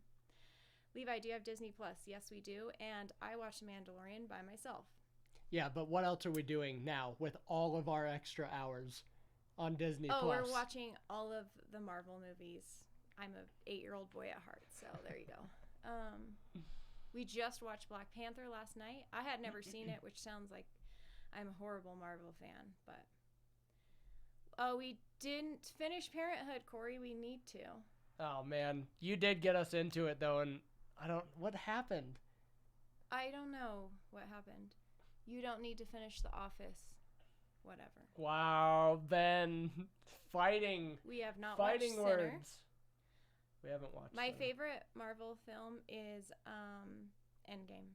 I don't cry in movies almost ever, and I wept like 10 times in the theater Endgame, which is not like me at all. It's so good. Favorite fiction books. The Goldfinch and Bright Shiny Morning are two of them. You can't really see them, but they're right there. I really like those books. And Looking for Alaska probably takes the cake. I don't know why, but I do know why. I'm a huge fan of young adult fiction because I love coming of age stories. So those are a few. Harry Potter's mine. Harry Potter's hers. I don't like poetry. Favorite quote from The Office is... And I don't have a favorite. It's too hard. We have watched Stranger Things. Love Stranger Things. Toy Story 3 I have never seen. Levi has, and I think he cried. I definitely cried. I haven't seen the fourth one, though. We're very similar people, Atlas. Favorite C.S. Lewis book? You're Irish, though. I'm not. And you like live farther away from me than... Well, actually, that's not a good difference to quote. We just live far away. I don't think I have a favorite C.S. Lewis book. When I was a kid, I loved Narnia. I read it a lot of times. Levi is a 15-year-old Tumblr girl at heart. You are not wrong. That's amazing. How we ended up together, I don't know. You know what's funny, Hannah? So my friend Alex, actually the guy who wrote all the music for Correspondence, he works for Verizon Media now in New York City, and they bought Tumblr. And when I was visiting him for a couple of shows in the city at the end of last year, I got to go and have a work day at his offices. In the Tumblr offices. They were sold by then because Tumblr fell off everything. But that was kind of cool. It was really cool. My favorite Radiohead song is Paranoid Android. Idiotech is mine. That is Robin Williams on his shirt. This guy named Pat Fisher that lives in California. He does Gamut Studios, I think is his art project, and yeah. I've commissioned him to do a bunch of different paintings for us, and he painted this Robin Williams, which I do not own, but we have it on shirts. He's an amazing guy. If you want to look him up on social media, he's a fun follow. We do have some matching tattoos. Where are they? One fish, two fish. And she has it on her shoulder. That was my wedding gift to myself and to Levi. Yep. Radiohead at one point in my life was my all-time favorite band. They're still up there. Possibly a favorite. It's so hard to pick a favorite. Oh man, biggest hot take. What? Hannah asked, what's our biggest hot take? I don't even know what that means. It's like a thing that you think that's controversial and you're just going to say it and not apologize for it. I'll say this, Hannah. Brandy's entire life is a hot take. The coronavirus is a hot take. I am sorry, but I'm not sorry. Chicago by Brian Doyle. Okay. Do I read philosophy? Yeah. Good morning, Vietnam. That's it. The Chariot always. Yellow, right? Yellow is your favorite color. Mm-hmm. What's mine? I don't know. Nope. I was gonna say no matter what. Relationship advice. Should I tell the guy that I like him over the internet since I can't do it in person because quarantine? Brandy? Yeah, why not? There you go. Everyone doesn't ever talk face to face anymore anyways, even if quarantine wasn't happening. So do what you got to do. Thanks, Jenna. My favorite Radiohead song is All Star. It's a great song. Best marriage advice to Mark Brower, who is soon to be married. Yes! I'm going to be in the wedding. It's going to be at Founders. I'm going to drink the best beer. I'm going to have to think about that, Mark. I'm going to give you a real answer.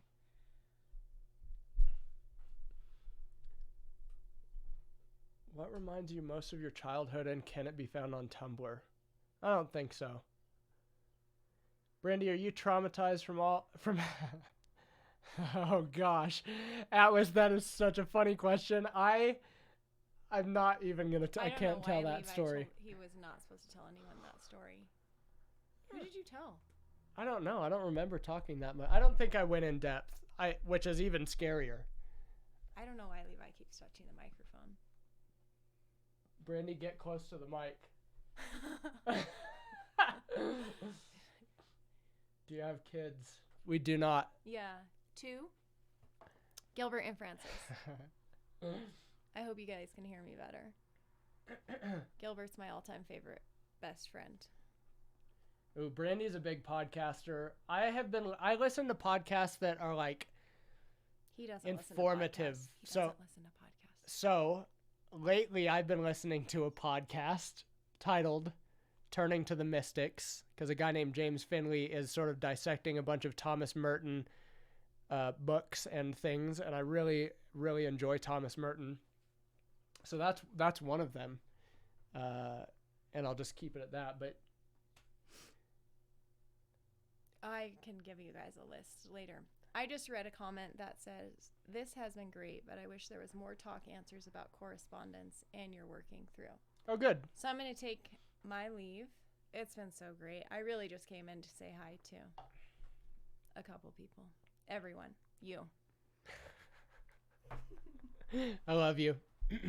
There's like a few more minutes left on here. So, favorite coffee origin? Ethiopia. I just love bright coffees, so I know that there are other ones other than that. I don't love musicals, no, but I did love the Beatles one, whatever that was called, Across the Universe, and I actually enjoyed La La Land, regardless of how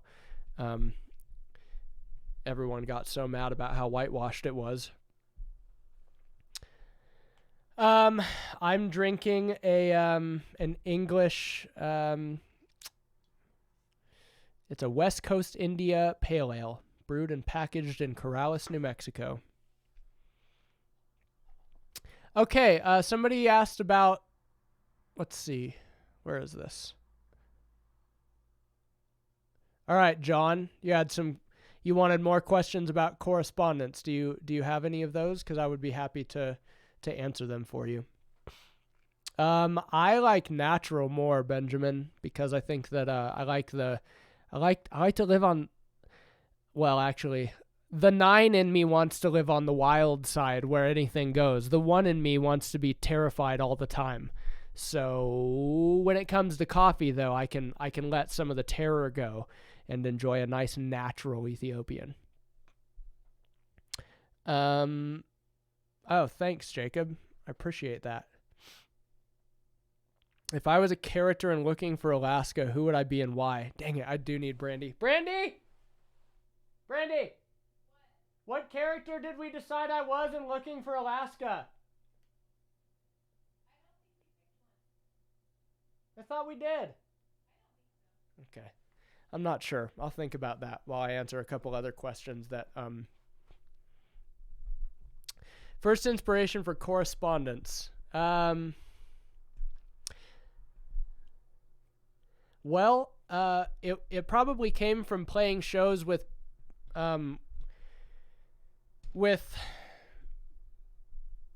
people who I felt like were talking at me instead of inviting me to join them in something that they...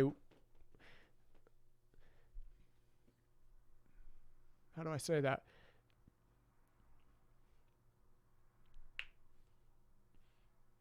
Wanted me to participate in, I guess. And then when it came to the boy and the girl story, I don't know. I freaking love Wes Anderson's. I keep on forgetting the name of the movie, which is so annoying. But that was an inspiration. And then Moby Dick is sort of like an ideal love, but not one that I actually have because I have a hard time getting through it. Yeah, I love working with Least of These. Those guys are really nice. Really nice. What's up, Corey Jensen? Got to come back and play in your living room before it takes too long. That didn't make sense. Before too awful long? Before allowed? What chapter or act in Correspondence is most relevant to you now and why? Huh. Well, it's sort of my kind of stock answer, which is the only one that I think I can really think of currently is that I love chapter 9 because chapter 9 to me represents a moment where I finally accomplished something that in my record Seasons, which came out years prior in 2012, there's a line in a poem called Resentment that says no matter how much I want to please my mom, I still can't write one joy-filled song, or something similar to that.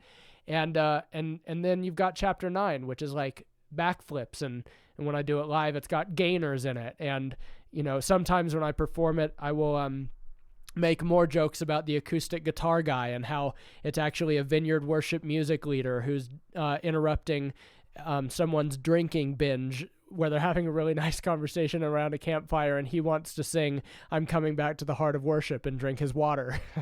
And I just had a lot of fun with that one, and it represented something very healing for me to even be able to do in the first place. So I'll stick with that for the answer for the time being. My favorite beer, Arrogant Bastard by Stone. It's a heavy one, and I don't have it all the time. It's certainly not like a light summer drink, but I really enjoy it. Hey Anthony, you bought it, but I'm glad. Yeah, I really like. For anybody who's still on this chat, Anthony Barry referenced I put out a keychain and a shirt, actually, a few different things around this Easter piece that I wrote, titled "Fuck Death." And you can read that anywhere by just Googling it with my name. I collabed with Jay Givens over distance. We're friends, and he's come through Albuquerque a few times, and we've gotten to know one another, and his record Fly Exam is one of my favorites. Just in general, for sure, one of my favorites that Humble Beast ever put out, and then we had a lot of things in common at the time in sort of what we wanted to address with big business, and so I asked him if he would be on it, and that was really nice. David, me too, man. I grew up in the Vineyard Church. When are you hoping to release the Correspondence repress? Any way you can sell signed copies? I would love to sell signed copies, and I will reiterate it one more time, which sounded way more passive-aggressive than it was meant to, but I will. Right now, most of the funds that I have are being allocated toward printing my book, and I would love to do both things this year, but we'll see how it all ends up going. So for anybody watching, when that goes live, the closer we can get all of that stuff taken care of, the sooner we can do a Correspondence vinyl repress. But hopefully you'll like the book as well. Anthony, I may read it sometime, but not on this thread. I should say this, next week, going to do a live reading of an essay that I wrote entitled "You Make Today Better." And it's titled that, not as a complete rip from To Write Love on Her Arms, which was their 2019 Suicide Awareness Prevention Day campaign, but because originally I wanted to write it as a part of that campaign, because every year I contribute something. The year prior was It's All Worth Living For, and it just didn't seem like it made sense at the time. It felt a bit too all over the place and not really conducive for it just didn't fit. But I made that available as a download at the start of quarantine for folks, and so I'm going to do a live reading of it next week for anybody who wants to hang out and chime in. Aaron, I have thought about making it into a short film or play, and it has been offered to me many times, and so I think many people have. It's also just such a huge and kind of daunting project to take on that it's been difficult to get my footing. However, there are plays that exist and more that are currently in production, and I don't have the links to them off the top of my head. I'm sorry. That's not entirely helpful. Jonathan, my family brought me to live in New Mexico. I lived in the Bay Area before this and really, really, really hated New Mexico for a long time because I love big cities and loud noises and crowded places and gross cigarette smoke smells and gutters that smell bad with subway exhaust shooting up through them and all of the things that make big cities what they are. But we moved to Albuquerque, and I've honestly, in the last year of taking a bit of break from living on tour all the time, I've grown to appreciate it here a lot more. But I think that my heart still exists in cities like that. Nick, not much more than Peter and Wendy.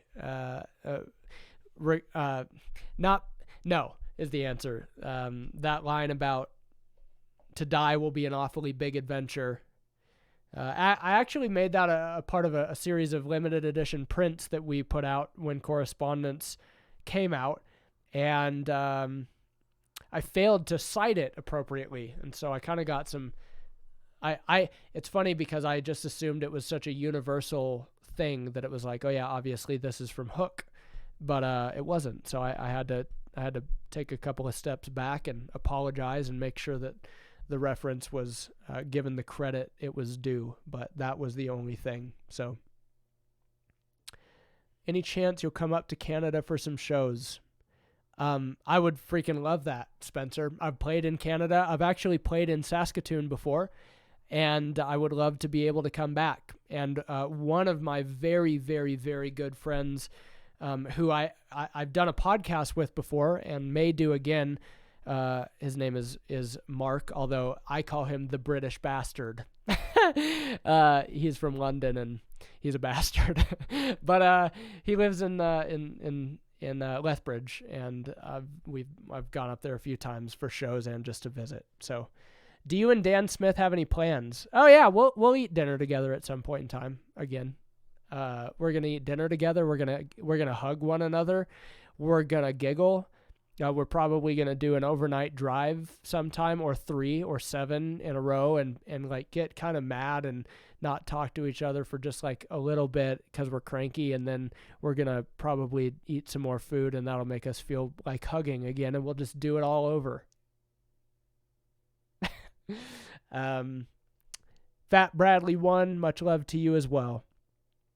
Peyton, I have told many people that I don't think I will be doing their weddings anymore. I've done a few weddings and I don't like doing them. And if that's any indication of how much I might not like doing someone's eulogy, there you have your answer. I'm sorry about that, and it'll be sad when we go, but it's going to happen, and I'm not going to be the guy to read the thing. Jenna, first of all, you need to tell me whether I'm saying your name right. Jenna or Genna Pennington. I would love that. If listener will have me, I will do it.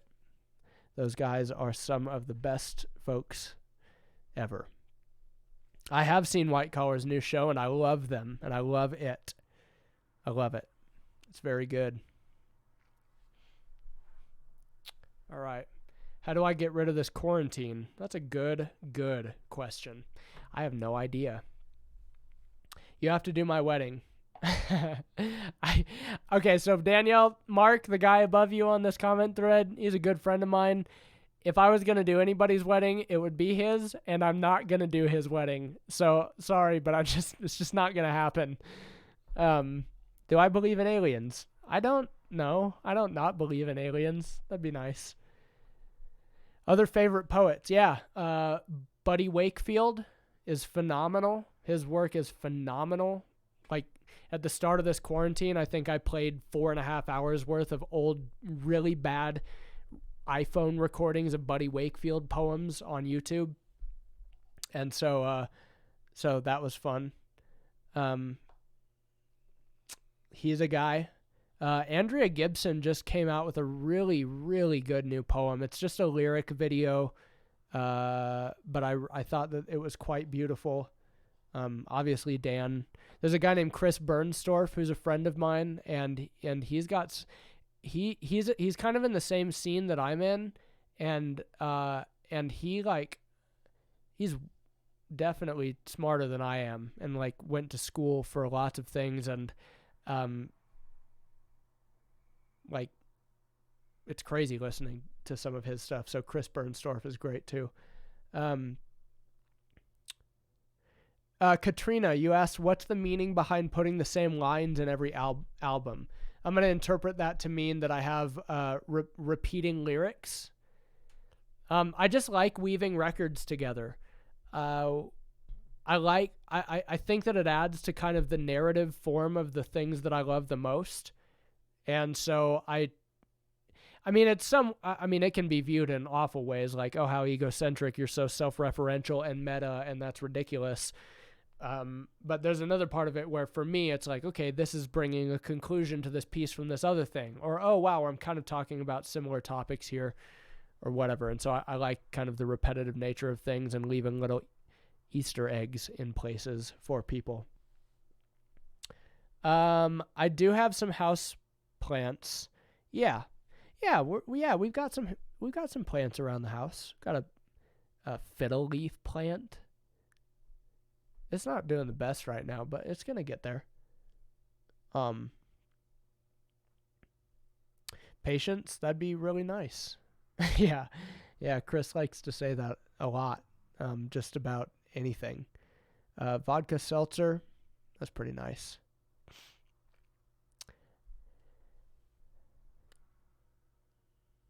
Do the words in chapter 10 have any importance to the overall story? To be honest with you, chapter 10 was a bit of an addition that we did last minute in the studio, because I wanted to have a little bit more of a separation between what the story had been up until this sort of climactic point in the record. And so it's hard to say like there's no significance to it because we put it in the record and the record was well thought out. But as insofar as it like I don't know. It's significant if you have found it to be so, and that's part of what writing a record that other people can complete means. Would you do another piece before you leave today?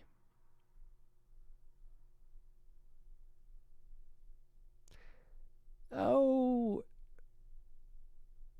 yeah. Yep. I will. I will do it in 2 minutes. So if anybody has anything else that you need addressed in the next 2 minutes, please let me know.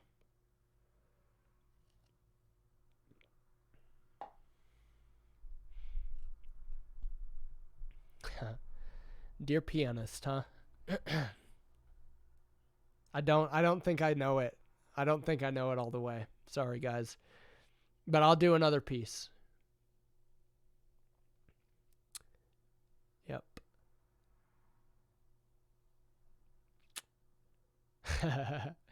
I do have some burgers to cook up. All right, beautiful. I'm going to do one more poem to close this out, and then I'm going to cook dinner. She's not responding. Thank you guys for being a part of this. I know that we're living in a crazy time, and I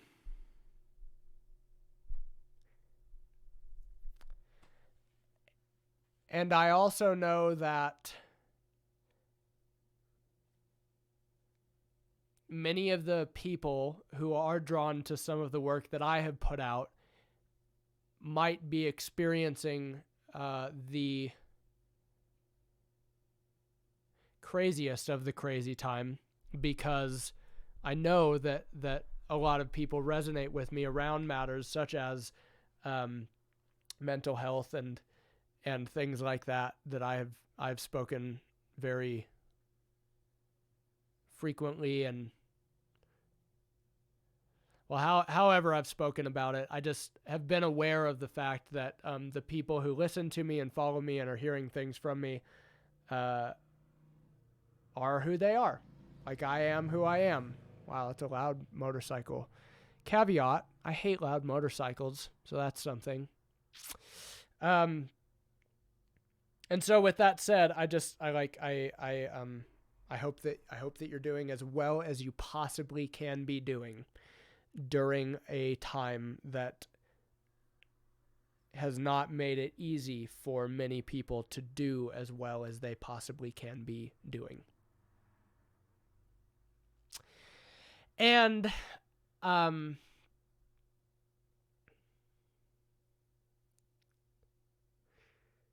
it's all worth living for.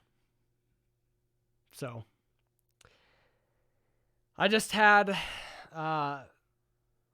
I had the most god-awful cup of coffee that I have ever had in my life. You gotta try it. You've got to try it. I drank it at a local diner charging specialty prices. Like they didn't buy it from Costco 3 weeks ago. In bulk. New 3-pound sized Folgers tubs. Not cans at all. Not cans, mind you. Or like cool, third wave Onyx coffee bags. Or Little Bear bags. Tubs. Plastic versions of the ones that my great-grandfather used to spit in when I was a kid. Boasting mountain-grown quality since 1850. His half full of saliva and cancer, whose threats amounted to little more than minced words when dementia beat his gums to the punch. Look, eventually we are all going to have to leave, but slow down. Stay a while. Let's not force it.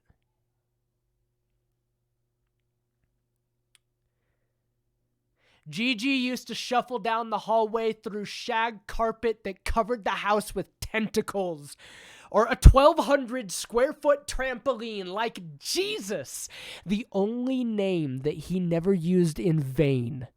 Gliding over storms to take his friend's hand, the old man would float around the corner and high-five the grandkids with a thin-lipped grin like, "Kid,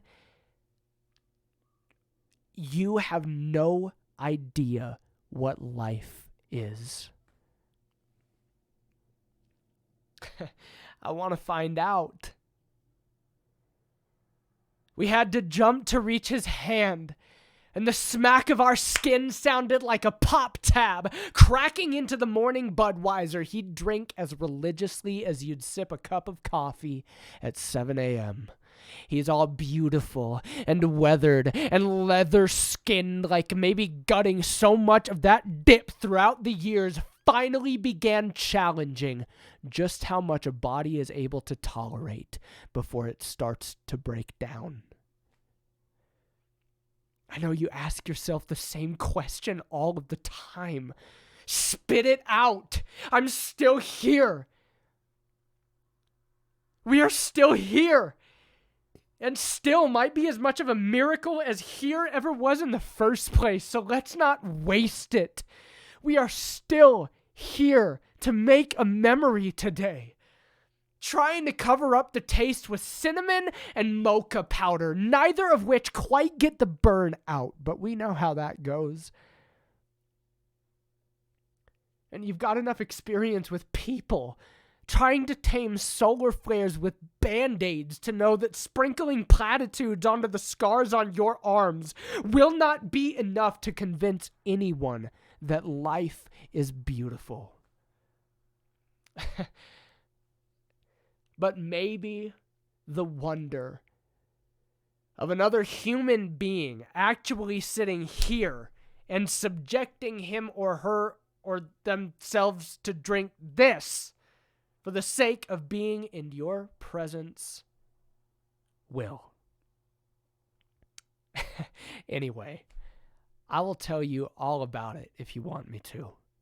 But this cup of coffee, man, it is awful. You've got to try it. I want to hear about your family. Tell me about your great-grandfather and how he got through the Great Depression. And tell me how you'll get through yours. This moment is a part of it. Breathe.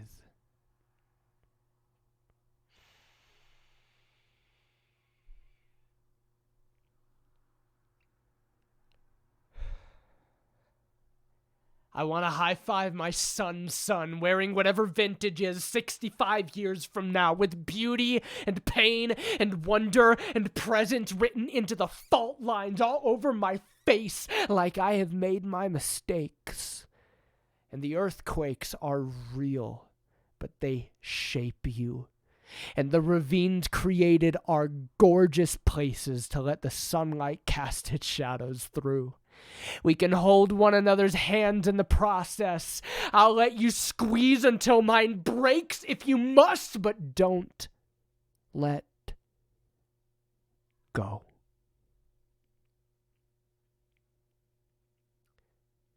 Tell me about the love of your life and what color her eyes are, and whether their tint seems to change depending upon what she's wearing that day. My wife's fluctuate between special dark and milk chocolate. So not really very much at all. And she is worth living for. Please stay.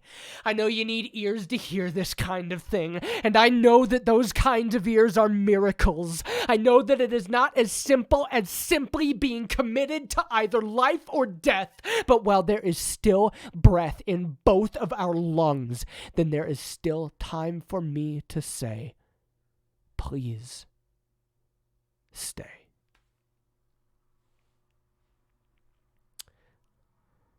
Stay for the wedding. I swear that first glimpse of her rounding the corner like a dream is enough to transform you into everything and nothing at the exact same time. Stay for the reception. For toasts from friends whose lives are better off with you, but willing to subject themselves to the small deaths that each of us experience when it comes time to forego our jealousy and let the lover in. Stay for the wedding nights, all awkward and glorious and naked and unashamed and painful and empty and full and imperfect and absolutely perfect, like the dichotomies that you are and always have been, like two becoming something else.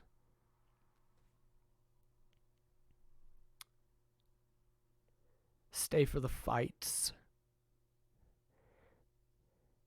They are devastating and necessary.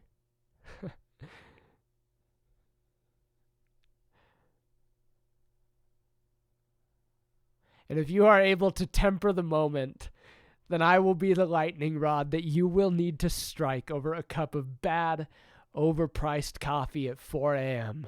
when the couch springs are stabbing you in the back.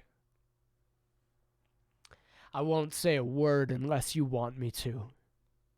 Stay for forgiveness in the morning, after the sun has gone down on your anger or your sadness or your wanton abandon, and mercy still finds his way to meet you when he peeks his head out over the mountains to the east. Stay for every memory that will embellish around the dinner table until it becomes legend. Not quite the way that it happened, but definitely not a lie. Memorialized and floral, the way that fiction gets at truths like laughter when we tell one another the stories year after year, and they grow, and at this point, we are all sure that, yeah. As a matter of fact, it did rain literal cats and dogs during our darkest nights. And we thought that God was gory. But it is all grace now. And life is movement. And we are making and shaping and breaking and being made all of the time. This coffee tastes like the bad action movies that my dad used to love.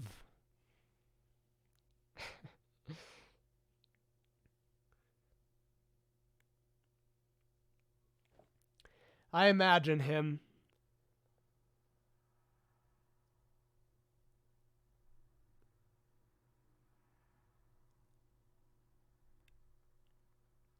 whose presence I feel every time DC introduces another Clark Kent who will never quite be Christopher Reeves, gulping that mud down and calling it something absurd. Like delicious. Had he accepted the invitation to stay.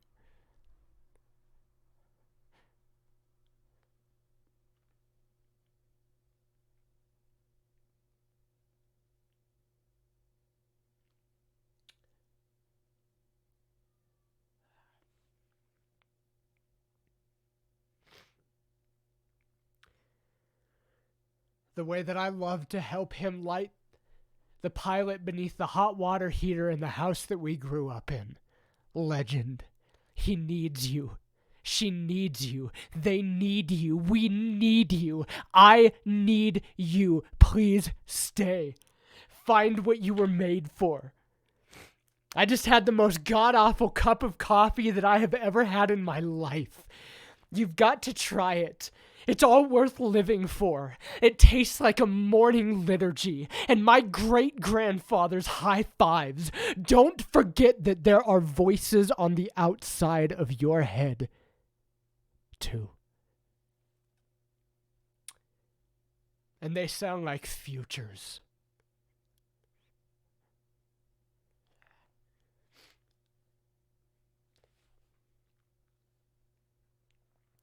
and carrying the love that you told me about through the front door of your first home together. And dreams, and hiking the blue trail through coastal towns in northern Italy, and stopping for bread and wine that costs less than water along the way. And music, and tucking your daughter to sleep the first night she moves out of your room and into her big girl bed. And love, and parking tickets, and love, and changing light bulbs in the bathroom, and love. And being late to grilled dinner for my wife tonight. And love. And the promotion that you've been working toward, and love. And being let go, and love.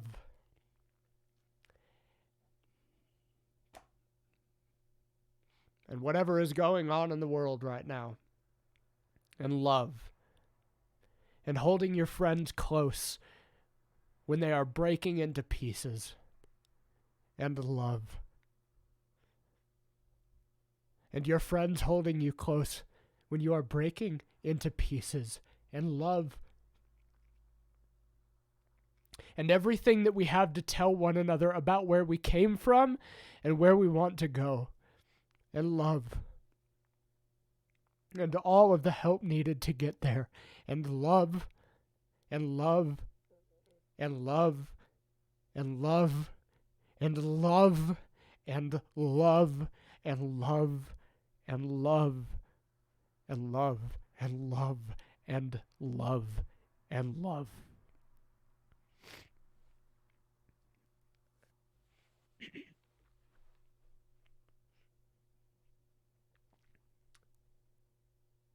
I just had the most god-awful cup of coffee that I have ever had in my life.